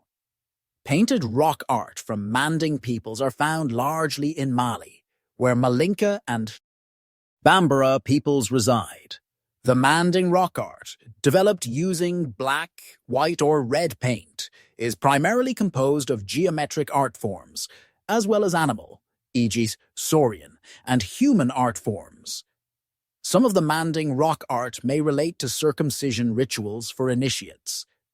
During the 15th century CE, migrations from the northern area of Guinea and southern area of Mali may have resulted in the creation of Manding rock art in the northern area of Mali, e.g. Yobri, Nabruk, southeastern area of Burkina Faso, e.g. Takutala, Sourkunding Gweye, and Dogon country. Slave trade. Following the collapse of the Songhai Empire in the 16th century CE, a number of smaller states arose across West Africa, including the Bambara Empire of Segu, the lesser Bambara Kingdom of Kaarta, the Fula Malinke Kingdom of Kasso in present-day Mali's Kayes region, and the Kenedugu Empire of Sikasso. European traders first became a force in the region in the 15th century, with the 14th establishment of a Portuguese trading post at Arguin Island, off the coast of present-day Senegal. By 1475, Portuguese traders had reached as far as the Bight of Benin. The Atlantic slave trade began almost immediately after this, based on the already well-established slave trading capacity of the Islamic world, with the Portuguese taking hundreds of captives back to their country for use as slaves. It began on grand scale after Christopher Columbus' voyages to the Americas and the subsequent demand for cheap colonial labor. In 1510, the Spanish crown initiated Spain's involvement in the Atlantic slave trade, and it was followed over the next centuries by other European states. By 1650, the slave trade was in full force at a number of sites along the coast of West Africa, and over the coming centuries would result in severely reduced growth for the region's population and economy. The expanding slave trade produced significant populations of West Africans living in the New World, recently colonized by Europeans. The oldest known remains of African slaves in the Americas were found in Mexico in early 2006 and are thought to date from the late 16th to mid-17th centuries. As the demand for slaves increased, some African rulers sought to supply the demand by constant war against their neighbors, resulting in fresh captives. States such as Dahomey in modern-day Benin and the Bambara Empire in modern-day Mali based much of their economy on the exchange of slaves for European goods, particularly firearms that they then employed to capture more slaves. During the colonial era, the Dutch colonial authorities in West Africa were active in recruiting African slaves into the Royal Netherlands East Indies Army, known as Belanda Hittim, as it was believed that black Africans were more immune than Europeans to the tropical diseases present in the Dutch East Indies. Recruitment changed format after the Atlantic slave trade was abolished by European and American governments in the 19th century. For instance, 1931 was the first year when only volunteers were accepted for the Royal Netherlands East Indies Army. Slavery in the Americas persisted in some capacity after the end of the Atlantic slave trade, until Brazil abolished it in 1888. Today, descendants of West Africans make up large and important segments of the population in Brazil, the Caribbean, the United States, and throughout the New World. A modern genetic research study of African Americans in several major U.S. cities concluded that their common ancestry originated most prominently in Western Africa, consistent with prior genetic studies and the history of the slave trade. Colonial period. Colonization of Africa. In 1725, the cattle-herding Fulanis of Fouta Djallon launched the first major reformist jihad of the region, overthrowing the local animist, Mande-speaking elites and attempting to somewhat democratize their society. A similar movement occurred on a much broader scale in the Hausa city-states of Nigeria.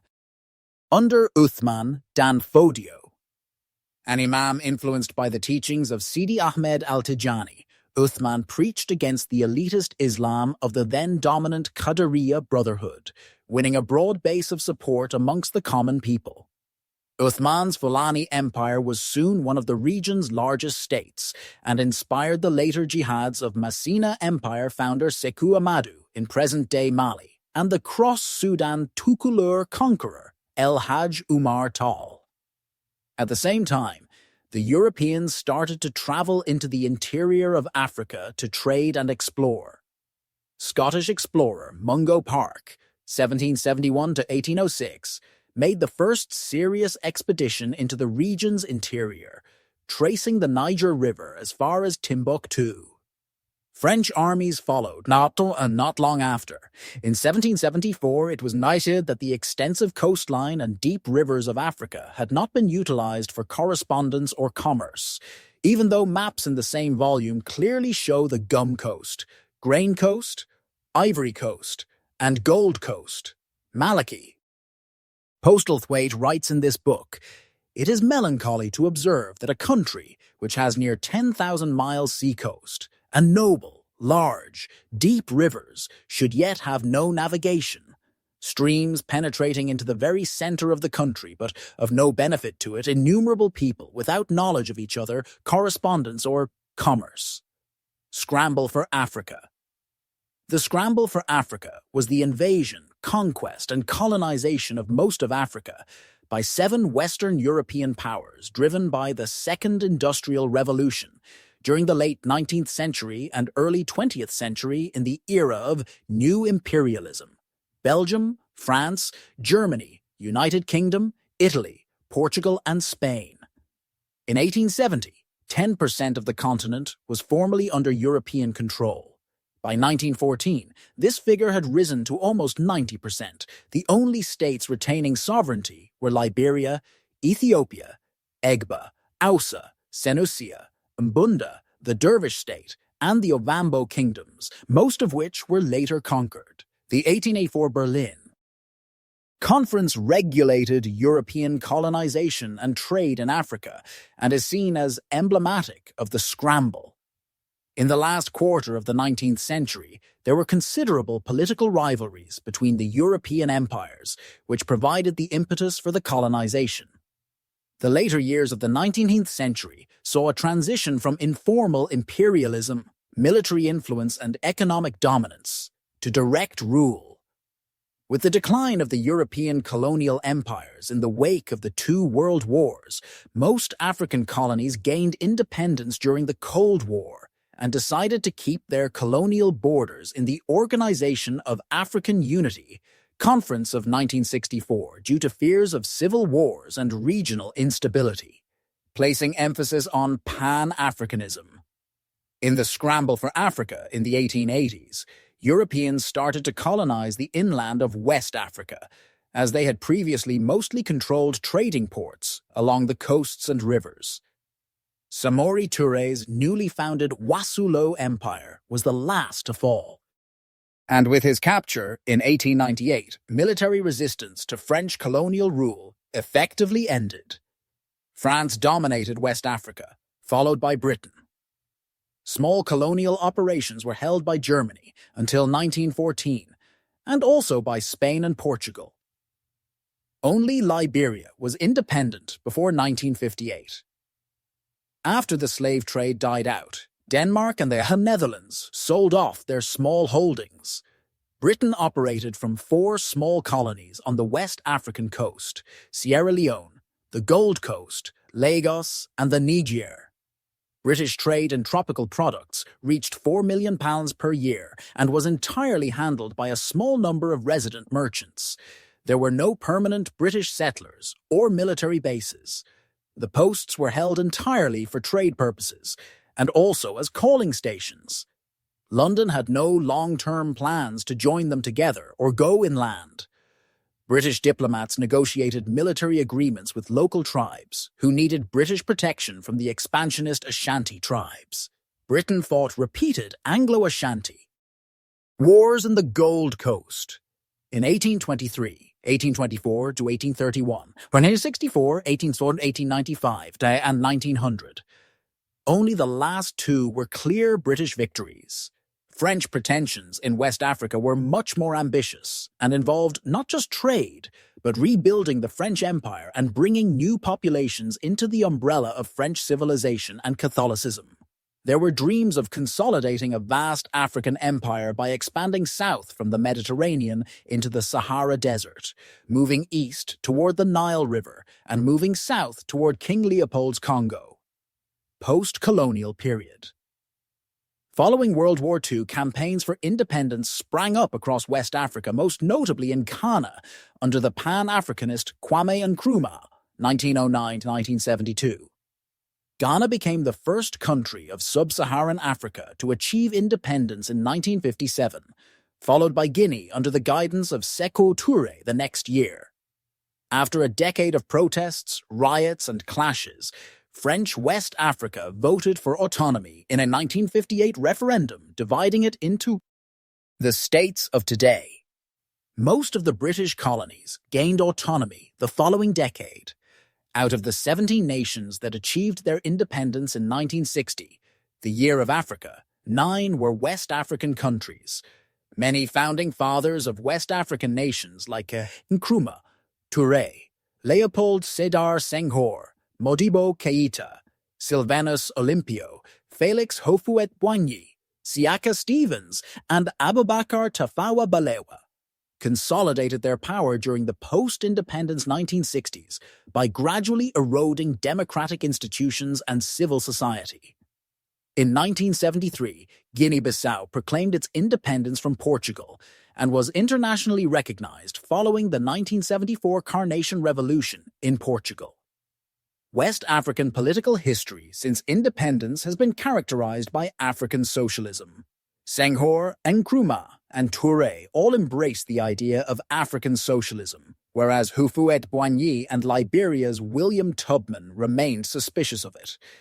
1983 saw the rise of socialist Thomas Sankara era, often titled the Che Guevara of Africa, to power in Burkina Faso. Since independence, West Africa has suffered from the same problems as much of the African continent, particularly dictatorships, political corruption, and military coups.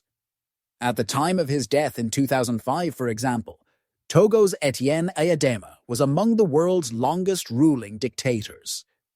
International conflicts have been few, with Mali and Burkina Faso's nearly bloodless Agadir Strip War a rare exception. Civil wars. The region of West Africa has seen a number of civil wars in its recent past, including the Nigerian Civil War, 1967 to 1970, 2 civil wars in Liberia, 1989 to 1997 and 1999 to 2003, a decade of fighting in Sierra Leone, 1991 to 2002, the Guinea-Bissau Civil War, 1998 to 1999, and 2 recent conflicts in Côte d'Ivoire, 2002 to 2007 and 2010 to 2011. Nigerian Civil War, 1960 to 1970. The Nigerian Civil War, 6 July to 15 January 1970, also known as the Biafran War, was fought between Nigeria and the Republic of Biafra, a secessionist state which had declared its independence from Nigeria in 1967. Nigeria was led by General Yakubu Gowon, and Biafra by Lieutenant Colonel Chukwuemeka Emeka Odumegwu Ojukwu. The conflict resulted from political, ethnic, cultural, and religious tensions which preceded the United Kingdom's formal decolonization of Nigeria from 1960 to 1963. Immediate causes of the war in 1966 included a military coup, a counter-coup, and anti-Igbo pogroms in the northern region. The pogroms and the exodus of surviving Igbos from the northern region to the Igbo homelands in the eastern region led the leadership of the eastern region, whose population was 2/3 Igbo, to conclude that the Nigerian federal government would not protect them and that they must protect themselves in an independent Biafra. After gaining full independence from the British Empire in 1963, Nigeria established the First Republic, which was heavily influenced by British democracy and relied on majority rule. In less than 3 years, though the Republic fell after a successful coup d'etat led by southern Nigerian rebels on 15th of January 1966. The fall of the First Republic increased political, economic, ethnic, cultural, and religious tensions between North and South Nigeria, which had been present since colonial times. This led to the military governor of southeastern Nigeria, Colonel Chukwuemeka Odumegwu Ojukwu, seceding southeastern Nigeria, citing northern massacres and electoral fraud. The independent state became known as the Republic of Biafra. Northern Nigeria opposed the claim of southern secession, and the Nigerian government called for police action in the area. The armed forces of Nigeria were sent in to occupy and take back the Republic of Biafra. Nigerian forces successfully seized Biafra through the capture of Nsukka, the capture of Ogoja, capture of Abakaliki, and the capture of Enugu. Their military successes were largely due to the advantaged army of Nigeria. By 970, Biafran General Chukwuemeka Odumegwu fled to the neighboring nation of Côte d'Ivoire, and Biafra surrendered due to lack of resources and leadership. The secessionist state officially reunited with northern Nigeria on 15 January 1970. The conflict is estimated to have killed roughly 1 million people. First Liberian Civil War, 1989-97. The First Liberian Civil War was an internal conflict in Liberia from 1989 until 1997. The conflict killed about 250,000 people, and eventually led to the involvement of the Economic Community of West African States, ECOWAS, and the United Nations. The peace did not last long, and in 1999, the Second Liberian Civil War broke out. In 1980, Samuel Doe led a coup that overthrew the elected government. In 1985, he held elections that were widely considered fraudulent, leading to an unsuccessful coup attempt by General Thomas Kwiwankpa. In December 1989, former government minister Charles Taylor moved into the country from the neighboring Ivory Coast to start an uprising meant to topple the Doe government. The National Patriotic Front of Liberia, NPIL, led by Taylor, soon splintered and devolved into battle with Prince Johnson's rebel group, the Independent National Patriotic Front of Liberia, INPFL, for control in the capital, Monrovia. In 1990, Johnson seized control of the capital and executed Doe brutally. Second Liberian Civil War, 1999 to 2003. The Second Liberian Civil War began in 1999 when a rebel group backed by the government of neighboring Guinea, the Liberians United for Reconciliation and Democracy, LOURD, emerged in northern Liberia. In early 2003, a second rebel group, the Movement for Democracy in Liberia, MODEL, emerged in the south, and by June-July 2003, Charles Taylor's government controlled only a third of the country. The capital, Monrovia, was besieged by LOURD, and the group's shelling of the city resulted in the deaths of many civilians. Thousands of people were displaced from their homes as a result of the conflict. The Accra Comprehensive Peace Agreement was signed by the warring parties on August 18, 2000, marking the political end of the conflict and the beginning of the country's transition to democracy under the National Transitional Government of Liberia, led by interim President Jude Bryant until the Liberian general election of 2005. Sierra Leone Civil War, 1991 to 2002. The Civil War in Sierra Leone began on 23rd of March 1991 as a result of an attempted overthrow against the administration of President Joseph Saidu Momoh. The rebels went under the guise of the Revolutionary United Front, RUF, led by Fode Sanko, a previous army corporal. The Sierra Leonean government called for action, and soon the Sierra Leone Army, SLA, was sent in to control the situation and take back RUF-occupied territory. By 1992, President Joseph Momo was ousted by a successful military coup led by Captain Valentine Strasser. Captain Strasser soon established multi-party democratic elections in the region. On 18th of January 2002, the Civil War was officially ended by former President Kabah. During the 11-year conflict, roughly 50,000 Sierra Leoneans were killed, with 2,000 displaced. Guinea-Bissau Civil War, 1998 to 1999. Before the Civil War began, an attempted coup d'etat took place led by military Brigadier General Ansoumana Mane. Mane, leading the coup, blamed the presidency of João Bernardo Vieira for the poverty and corruption of Guinea-Bissau. President Vieira, controlling the armed forces, soon fired Mane from his position of Brigadier General. He was fired on charges of supplying Senegal rebels. On the 7th of June 1998, a second coup d'etat began. The coup once again failed. Soon after, rebels received aid from the neighboring nations of Senegal and Guinea-Conakry. The conflict sparked a civil war. Many soldiers in the armed forces of Guinea-Bissau joined the side of the rebels. This was in part due to the government not paying its soldiers. The rebels continued to fight from 1998 to 1999. President Vieira was ousted on 7 May 1999. By 10 May 1999, the war ended when President Vieira signed an unconditional surrender in a Portuguese embassy. Approximately 655 were killed as a result of the conflict. First Ivorian Civil War, 2002-2000. In the early 2000s, the Ivory Coast, also known as Côte d'Ivoire, experienced an economic recession. The recession began as a result of the previous economic boom crashing the economy as a whole.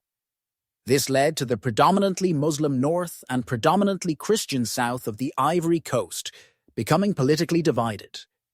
The southern Ivory Coast was in control of the Ivorian government. The north was under the control of the rebel movement. The civil war between the two began officially on the 19th September 2000, when rebels launched a series of attacks on the south. The city of Abidjan was primarily targeted.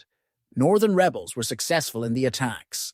As a result of the chaos, President Robert Guei was killed in the rebellions. The south retailed with military action. France supported the South and sent 100 soldiers to the region and called for United Nations action. French action in the area went under the guise and codename of Opération Licorne. By 2004, most fighting in the region ceased. On the 4th March 2007, the Civil War officially ended with the signing of a peace treaty. Second Ivorian Civil War, 2010-2011. Historiographic and conceptual problems. The current major problem in African studies that Mohammed, 2010-2012, identified is the inherited religious, orientalist, colonial paradigm that European Africanists have preserved in present-day secularist, post-colonial, Anglophone African historiography. African and African-American scholars also bear some responsibility in perpetuating this European Africanist preserved paradigm. Following conceptualizations of Africa developed by Leo Africanus and Hegel, European Africanists conceptually separated continental Africa into two racialized regions, Sub-Saharan Africa and North Africa. Sub-Saharan Africa, as a racist geographic construction, serves as an objectified, compartmentalized region of Africa proper, Africa Noir or Black Africa. The African diaspora is also considered to be a part of the same racialized construction as Sub-Saharan Africa. North Africa serves as a racialized region of European Africa, which is conceptually disconnected from Sub-Saharan Africa and conceptually connected to the Middle East, Asia, and the Islamic world. As a result of these racialized constructions and the conceptual separation of Africa, darker-skinned North Africans, such as the so-called Haratan, who have long resided in the Maghreb and do not reside south of Saharan Africa, have become analogically alienated from their indigeneity and historic reality in North Africa. While the origin of the term Haratin remains speculative, the term may not date much earlier than the 18th century CE and has been involuntarily assigned to darker-skinned Maghrebian. Prior to the modern use of the term Haratin as an identifier and utilized in contrast to Biden or Heidi Bih, white, Summer Asmar, Sud Aswad, or Sudan Sudani, black-brown, were Arabic terms utilized as identifiers for darker-skinned Maghrebians before the modern period. Haratin is considered to be an offensive term by the darker-skinned Maghrebians it is intended to identify. For example, people in the southern region, Shijidain, Wadnoun, Dar-e-Ah, of Morocco consider it to be an offensive term. Despite its questionable historicity and etymology, European colonialists and European Africanists have used the term Haratin as identifiers for groups of black and apparently mixed people found in Algeria, Mauritania, and Morocco. The Sadian invasion of the Songhai Empire serves as the precursor to later narratives that grouped darker-skinned Maghrebians together and identified their origins as sub-Saharan West Africa, with gold serving as a motivation behind the Sadian invasion of the Songhai Empire. This made way for changes in latter behaviors toward dark-skinned Africans. As a result of changing behaviors toward dark-skinned Africans, darker-skinned Maghrebians were forcibly recruited into the army of Ismail ibn Sharif as the Black Guard, based on the claim of them having descended from enslaved peoples from the times of the Sadian invasion. Sharafa historians of the modern period would later utilize these events in narratives about the manumission of enslaved Hartani, a vague term which, by merit of it needing further definition, is implicit evidence for its questionable historicity. The narratives derived from Sharafa historians would later become analogically incorporated into the Americanized narratives, the trans-Saharan slave trade, imported enslaved sub-Saharan West Africans, darker-skinned Maghrebian freedmen of the present-day European Africanist paradigm. As opposed to having been developed through field research, the analogy in the present-day European Africanist paradigm, which conceptually alienates, dehistoricized, and denaturalized darker-skinned North Africans in North Africa and darker-skinned Africans throughout the Islamic world at large, is primarily rooted in an Americanized textual tradition inherited from 19th century European Christian abolitionists. Consequently, reliable history, as opposed to an antiquated analogy-based history for darker-skinned North Africans and darker-skinned Africans in the Islamic world, are limited.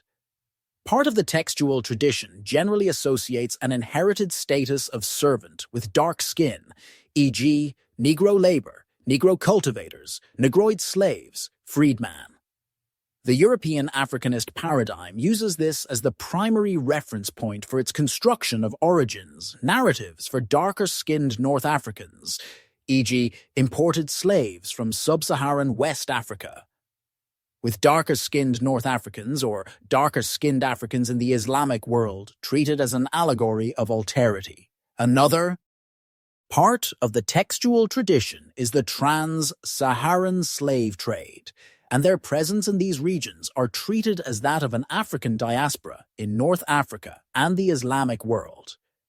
Altogether, darker-skinned North Africans, e.g., black and apparently mixed Maghrebians, darker-skinned Africans in the Islamic world, the inherited status of servant associated with dark skin, and the trans-Saharan slave trade are conflated and modeled in analogy with African Americans and the transatlantic slave trade. The trans-Saharan slave trade has been used as a literary device in narratives that analogically explain the origins of darker-skinned North Africans in North Africa and the Islamic world. Camel trains have been equated with slave ships, and the amount of forcibly enslaved Africans transported across the Sahara are alleged to be numerically comparable to the considerably large amount of forcibly enslaved Africans transported across the Atlantic Ocean. The simulated narrative of Comparable numbers is contradicted by the limited presence of darker-skinned North Africans in the present-day Maghreb. As part of this simulated narrative, post-classical Egypt has also been characterized as having plantations. Another part of this simulated narrative is an Orientalist construction of hypersexualized Moors, concubines, and eunuchs.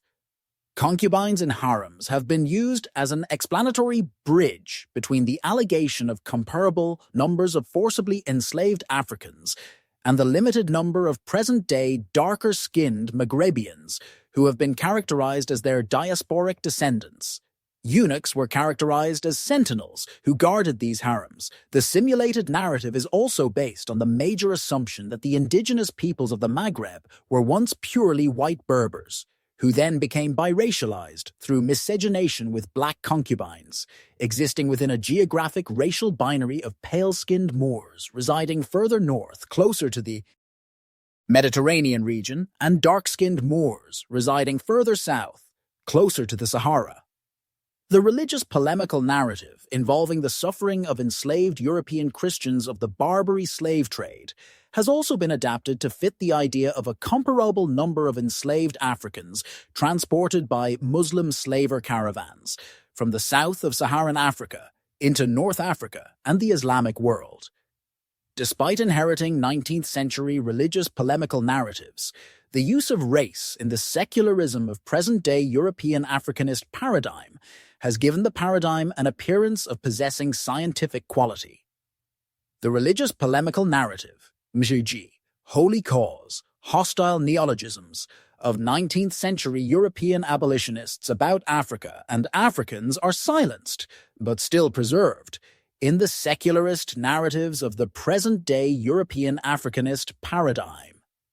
The Orientalist stereotype of hypersexuality of the Moors was viewed by 19th-century European abolitionists as deriving from the Quran, the reference to times prior, often used in concert with biblical references by 19th-century European abolitionists, may indicate that realities described of Moors may have been literary fabrications. The purpose of these apparent literary fabrications may have been to affirm their view of the Bible as greater than the Quran, and to affirm the viewpoints held by the readers of their composed works. The adoption of 19th-century European abolitionists' religious polemical narrative into the present-day European Africanist paradigm may have been due to its correspondence with the established textual tradition. The use of stereotyped hypersexuality for Moors are what 19th-century European abolitionists and the present-day European Africanist paradigm have in common. Due to a lack of considerable development in field research regarding enslavement in Islamic societies, this has resulted in the present-day European Africanist paradigm relying on unreliable estimates for the trans-Saharan slave trade. Insufficient data has also been used as a justification for continued use of the faulty present-day European Africanist paradigm. Darker-skinned Maghrebians, particularly in Morocco, have grown weary of the lack of discretion foreign academics have shown toward them, bear resentment toward the way they have been depicted by foreign academics, and consequently find the intended activities of foreign academics to be predictable.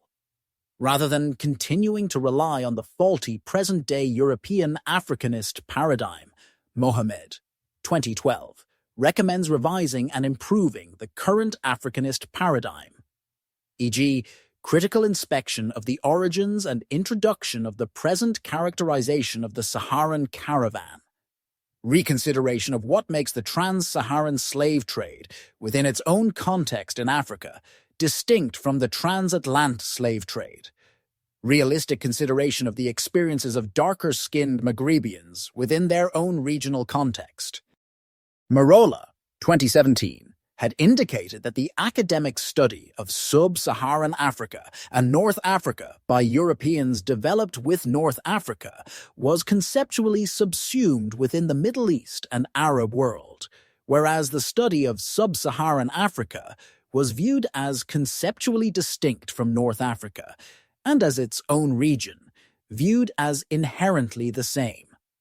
The common pattern of conceptual separation of continental Africa into two regions and the view of conceptual sameness within the region of sub-Saharan Africa has continued until present day.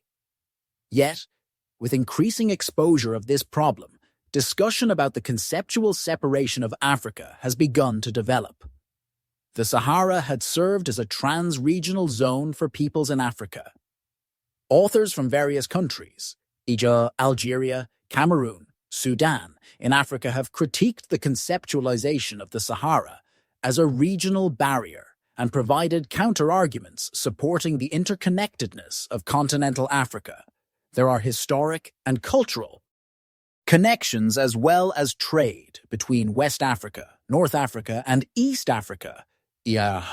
North Africa with Niger and Mali, North Africa with Tanzania and Sudan, major hubs of Islamic learning in Niger and Mali. Africa has been conceptually compartmentalized into meaning Black Africa, Africa south of the Sahara, and Sub-Saharan Africa. North Africa has been conceptually orientalized and separated from Sub-Saharan Africa. While its historic development has occurred within a longer time frame, the epistemic development, e.g., form, content, of the present-day racialized conceptual separation of Africa came as a result of the Berlin Conference and the scramble for Africa.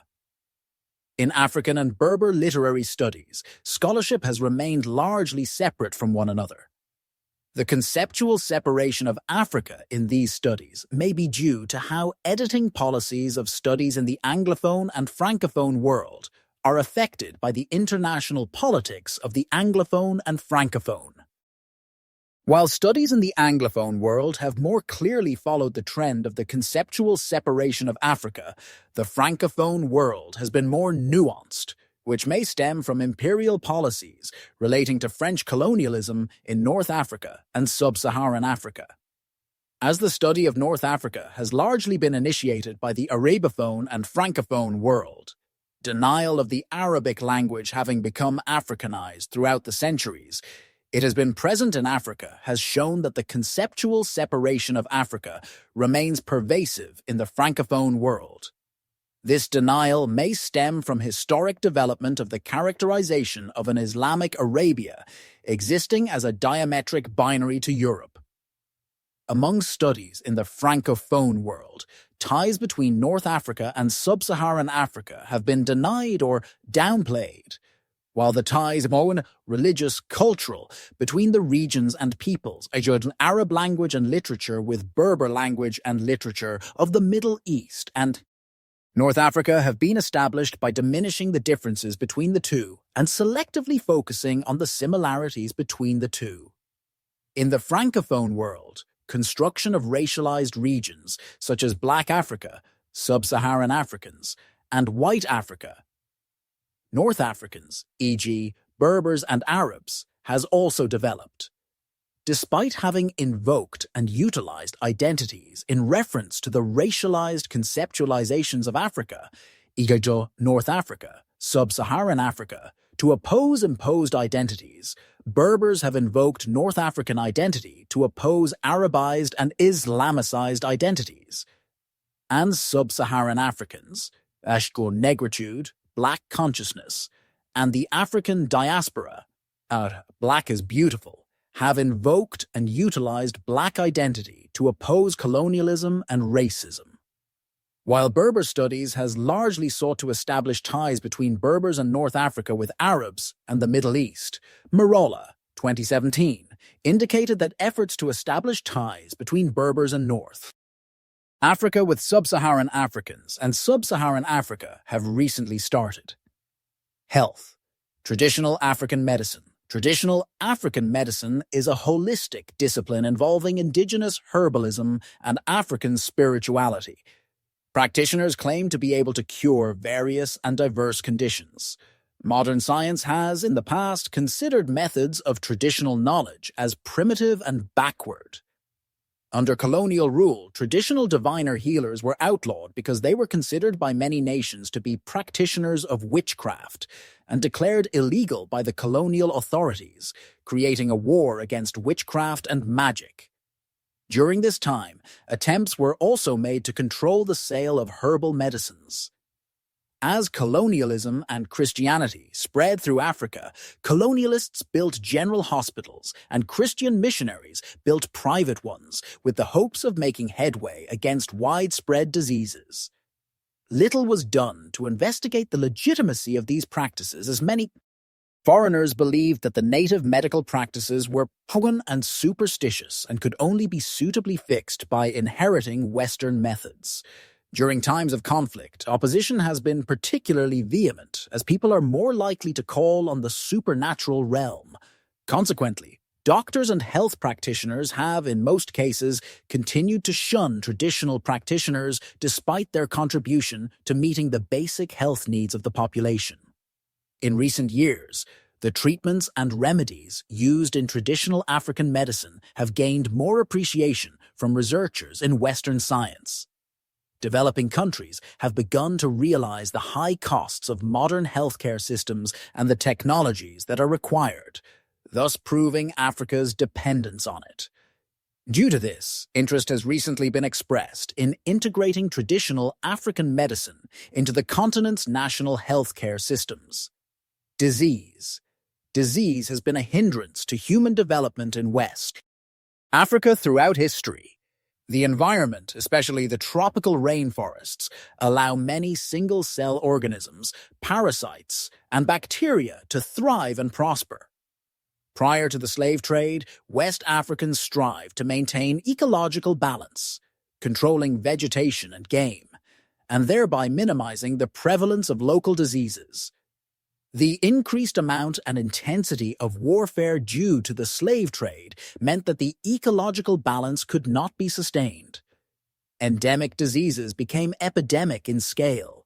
Genetic mutations developed that provided increased resistance to disease, such as sickle cell, evident in the Kwa forest agriculturalists from c. 700 CE, providing some protection from malaria. HIV/AIDS. AIDS in Africa and Western Africa. In the 1990s, AIDS became a significant problem for the region, particularly in Côte d'Ivoire, Liberia, and Nigeria. The onset of the HIV epidemic in the region began in 1985 with reported cases in Benin and Nigeria, and in nearby countries such as Côte d'Ivoire in subsequent years.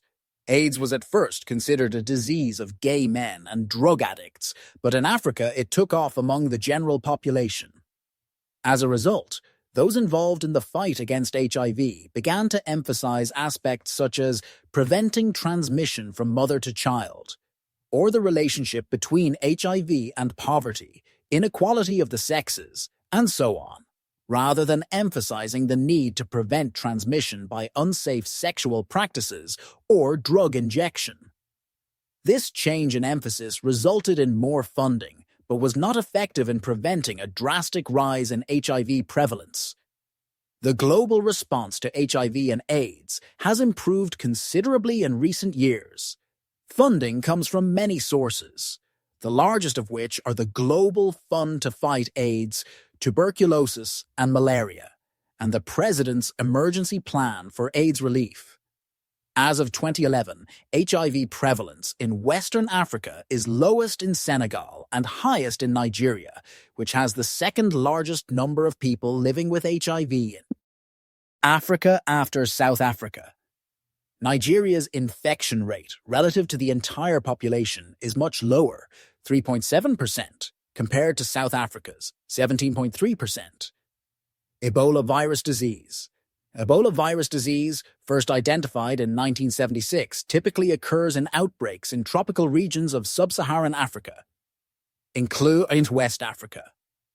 From 1976 through 2013, the World Health Organization reported 1,716 confirmed cases. The largest outbreak to date is the ongoing 2014 West Africa Ebola virus outbreak, which is affecting Guinea, Sierra Leone, Liberia and Nigeria. The outbreak began in Guinea in December 2013, but was not detected until March 24, after which it spread to Liberia, Sierra Leone, and Nigeria. The outbreak is caused by the Zaire Ebola virus, known simply as the Ebola virus, EBOV. It is the most severe outbreak of Ebola in terms of the number of human cases and fatalities since the discovery of the virus in 1976. As of 16 August 2014, the World Health Organization, WHO, reported 240 suspected cases and 129 deaths, 133 confirmed cases and 760 deaths, and 2. On 8 August, it formally designated the outbreak as a public health emergency of international concern. This is a legal designation used only twice before, for the 2009 H1N1 swine flu pandemic and the 2010 resurgence of polio, and invokes legal measures on disease prevention, surveillance, control, and response by 194 signatory countries. Various aid organizations and international bodies, including the Economic Community of West African States, ECOWAS, U.S. Centers for Disease Control and Prevention, CDC, and the European Commission, have donated funds and mobilized personnel to help counter the outbreak. Charities including Médecins Sans Frontières, the Red Cross, and Samaritan's Purse are also working in the area. Famine and Africa. Famine has been an occasional but serious problem in West Africa. In the 1680s, famine extended across the entire Sahel, and in 1738 half the population of Timbuktu died of famine. Some colonial pacification efforts often caused severe famine. The introduction of cash crops such as cotton and forcible measures to impel farmers to grow these crops sometimes impoverished the peasantry in many areas, such as northern Nigeria, contributing to greater vulnerability to famine when severe drought struck in 1913.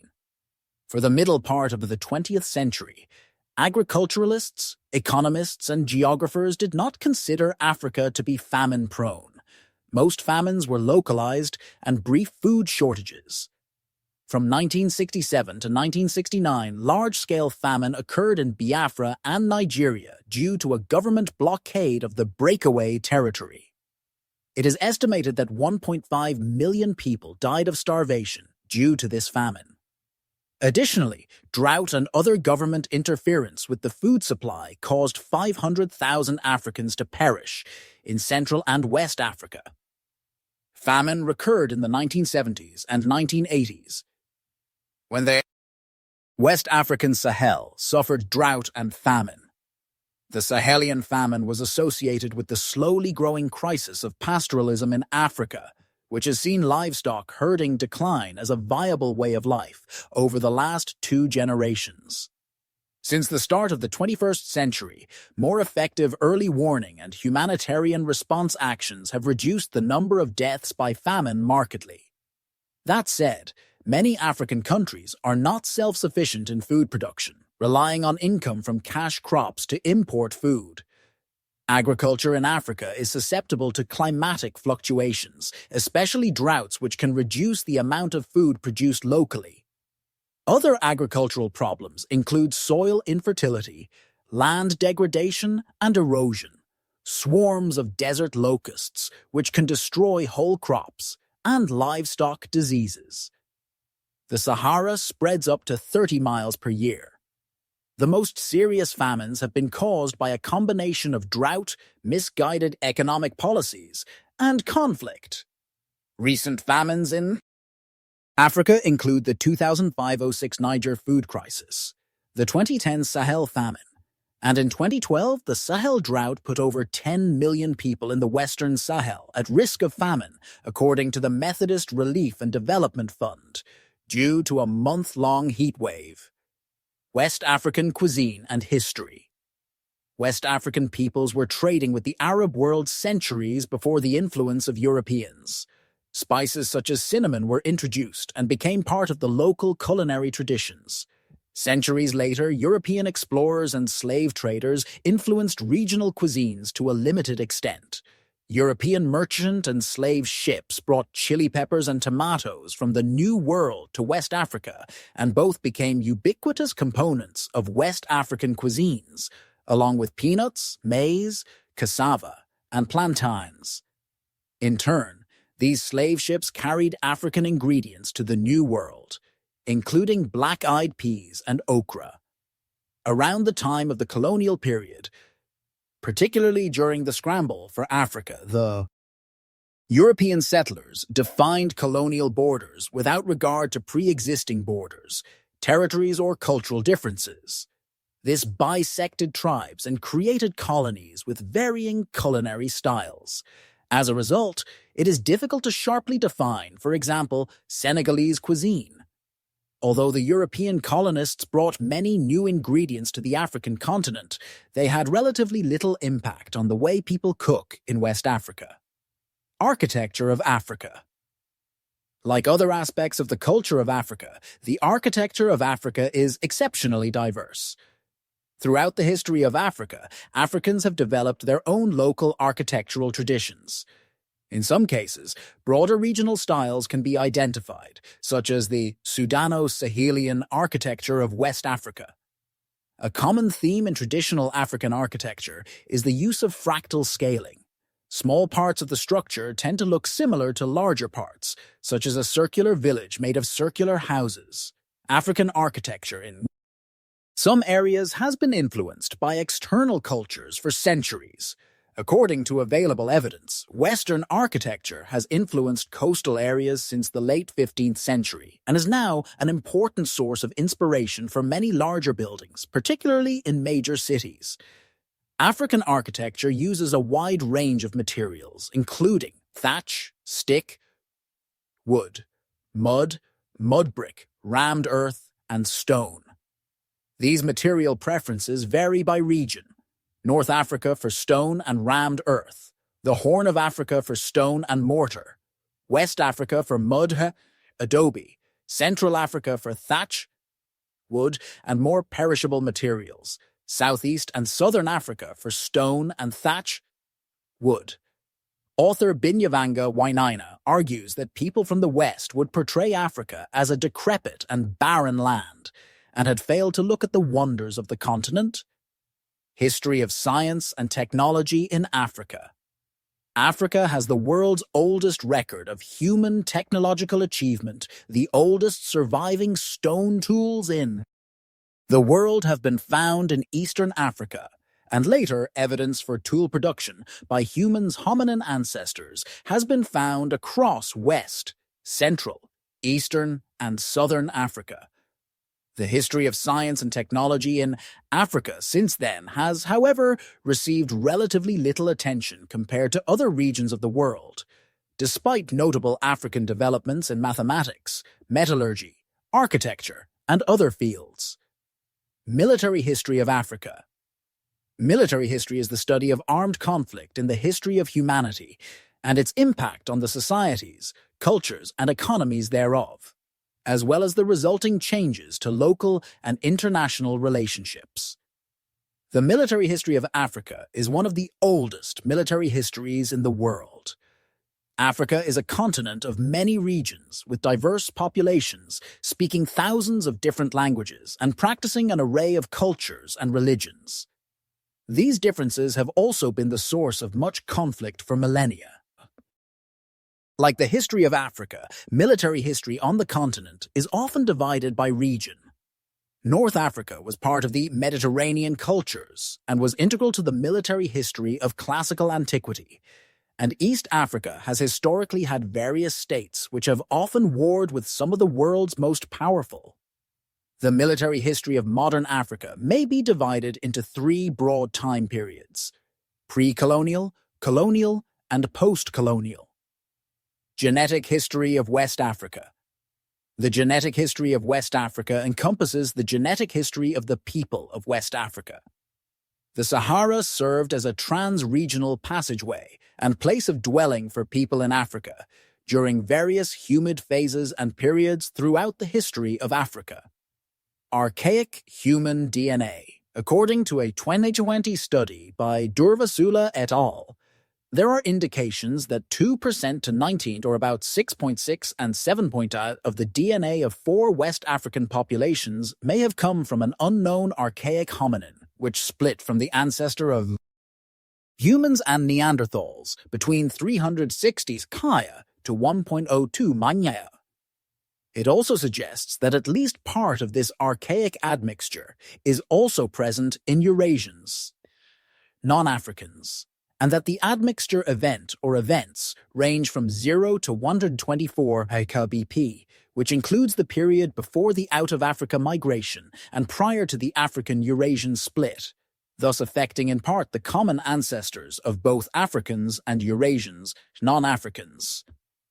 Archaic traits found in human fossils of West Africa, e.g., Iho-Eleru fossils, which dates to 13,000 BP, and Central Africa, e.g., Ishango fossils, which dates between 25,000 BP and 20,000 BP, may have developed as a result of admixture between archaic humans and modern humans, or may be evidence of late persisting early modern humans.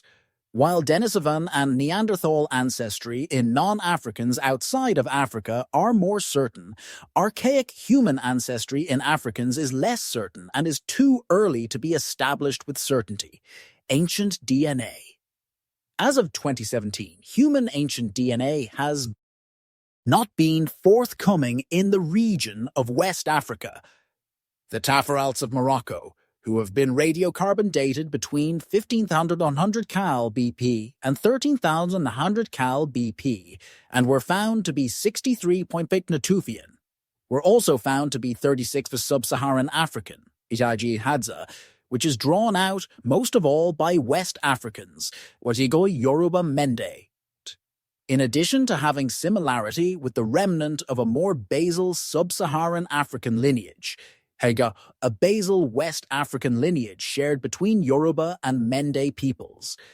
The sub-Saharan African DNA in the Taferelt people of the Ibero-Maurusian culture may be best represented by modern West Africans, Yoruba. West African hunter-gatherers in the region of Western Central Africa, Ajay, Shumlaka, Cameroon, particularly between 8,000 BP and 3,000 BP, were found to be related to modern Central African hunter-gatherers, e.g. Baka, Bekola, Biaka, Bedzan. In 4,000 BP, or even earlier during the Mesolithic, there may have been a population that traversed from Africa, e.g. to West Africa or West Central Africa, through the Strait of Gibraltar into the Iberian Peninsula, where admixing between Africans and Iberians, Iodoi, of northern Portugal, of southern Spain occurred. Based on a small trace presence of sub-Saharan African components in select samples from Iberia and the discovery of a mitogenome L2A1 found in one individual, while all others belong to European mitochondrial haplogroups. In Granada, a Muslim, Mouhoun, of the Cordoba Caliphate, who was of haplogroups E1b1A1 and H1P6189, as well as estimated to date between 900 CE and 1000 CE, and a Morisco, who was of haplogroup L2E1, as well as estimated to date between 1500 CE and 1600 CE, were both found to be of sub-Saharan West African, i.e. Gambian, and Liberian descent.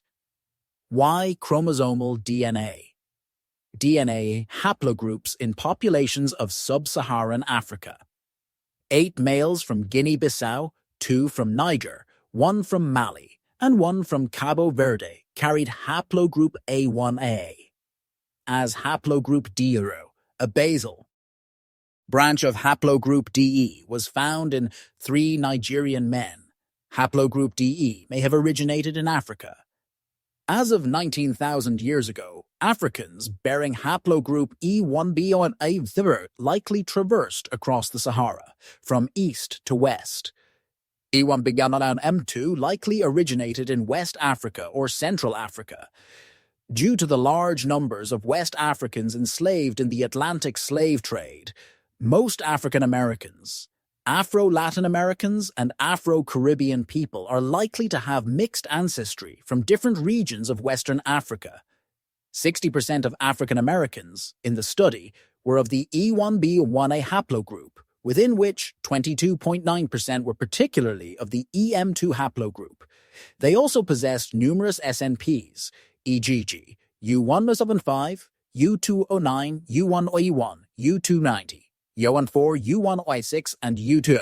Mitochondrial DNA, haplogroup L2 mtDNA, map of early diversification of modern humans, with haplogroup L2 entering West Africa.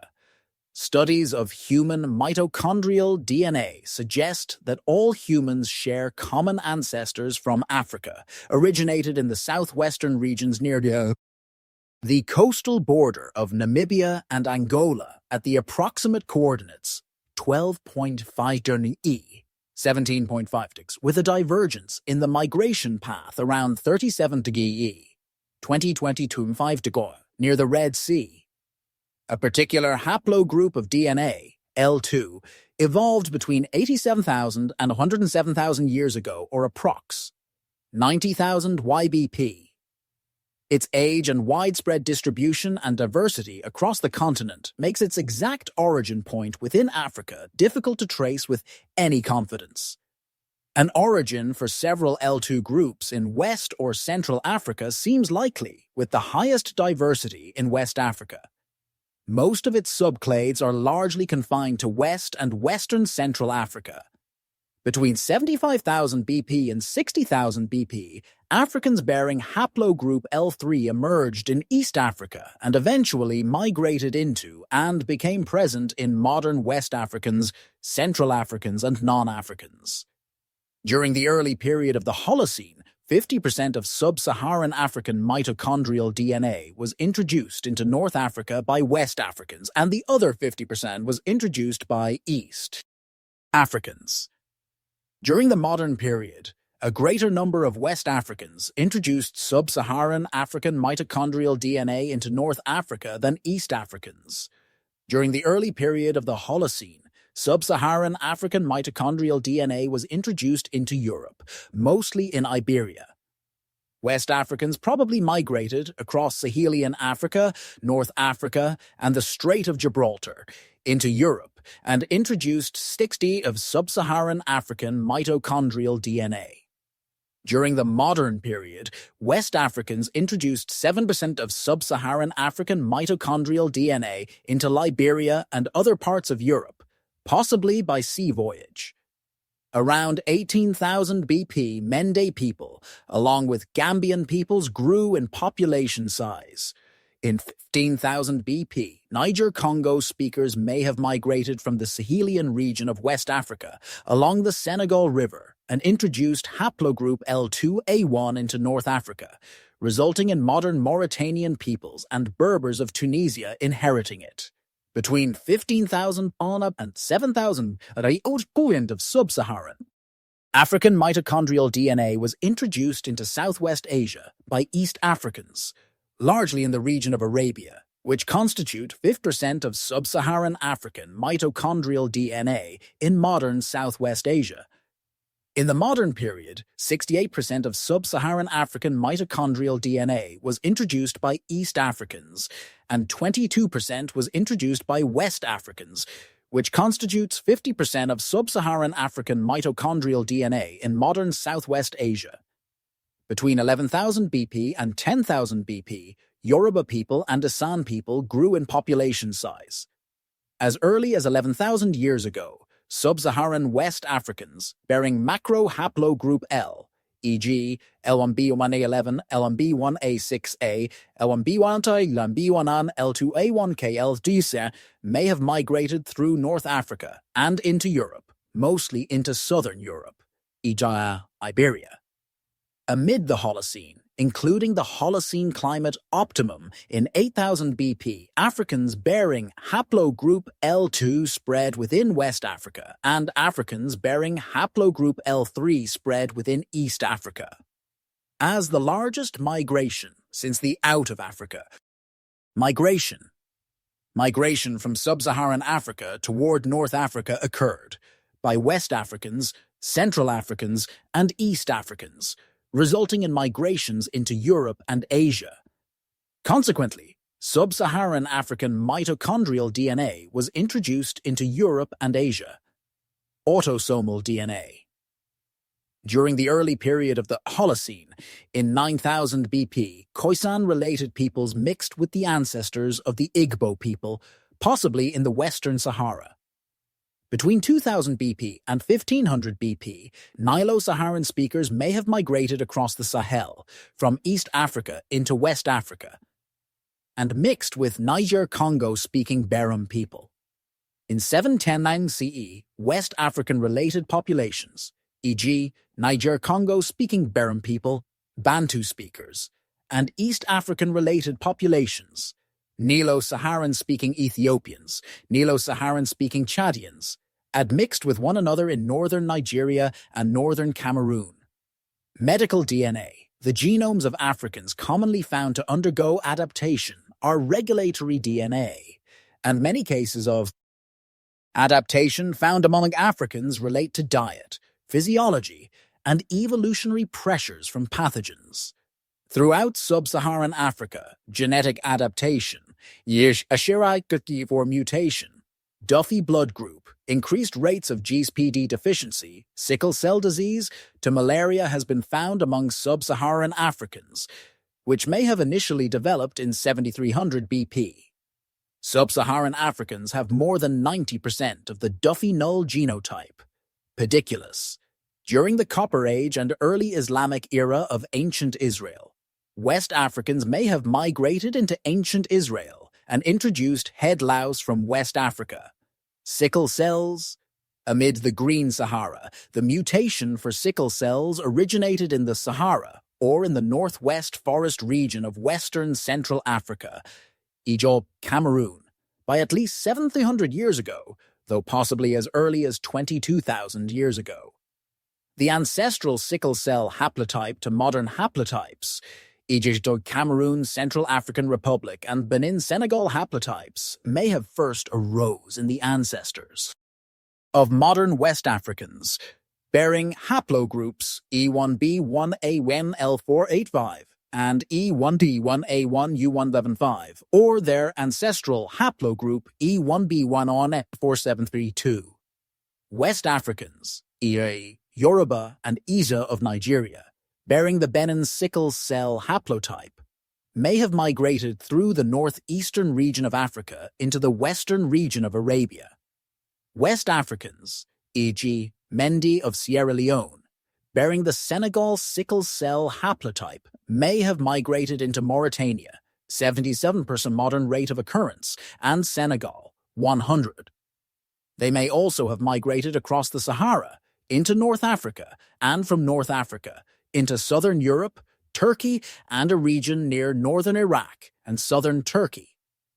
Some may have migrated and introduced the Senegal and Benin sickle cell haplotypes into Basra, Iraq, where both occur equally.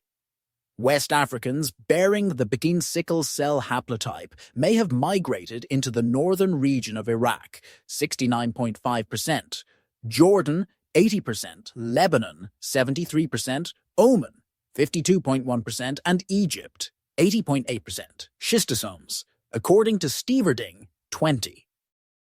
While not definite, near the African Great Lakes, schistosomes, e.g. S. mansoni, S. hematobium, underwent evolution. Subsequently, there was an expansion alongside the Nile River.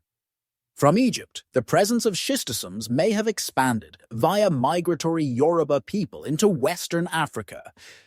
Thereafter, schistosomes may have expanded via migratory Bantu peoples into the rest of sub-Saharan Africa, Ajija, Southern Africa, Central Africa.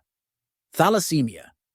Through pathways taken by caravan or via travel amid the Almoravid period, a population, Tichit, sub-Saharan West Africans, may have introduced the 29 ASG Vua thalassemia mutation, found in notable amounts among African Americans, into the North African region of Morocco. Domesticated animal DNA. While the Niger-Congo migration may have been from West Africa into Kordofan, possibly from Kordofan, Sudan, Niger-Congo speakers accompanied by undomesticated helmeted guinea fowls may have traversed into West Africa, domesticated the helmeted Guinea fowls by 3000 BCE and via the Bantu expansion traversed into other parts of sub-Saharan Africa, e.g. Central Africa, East Africa, Southern Africa. West Africa's story is not just one of ancient empires and forgotten kingdoms. It's a story of resilience, innovation, and legacy that still shapes the world today. From the golden age of Mali and Songhai to the fearless warriors of Dahomey, these histories remind us that Africa has always been a land of greatness. But this is just the beginning. There are still so many hidden stories waiting to be uncovered, tales of courage, betrayal, and legendary leaders who changed the course of history. So what do you think was the most fascinating part of West Africa's history? Drop your thoughts in the comments below. If you love this journey, don't forget to like, subscribe, and hit the bell icon, because we have even more incredible stories coming your way. Until next time, stay curious, stay inspired, and keep exploring history. West Africa's rich heritage shapes the modern world in areas like art, music, and literature. Understanding this vibrant past not only deepens our perspective of global history, but also honors the enduring contributions West Africans have made to humanity. Take a deeper dive into the fascinating past of West Africa. Don't forget to like, share, and subscribe for more videos that blend academic insight with engaging storytelling, because history deserves to inspire us all.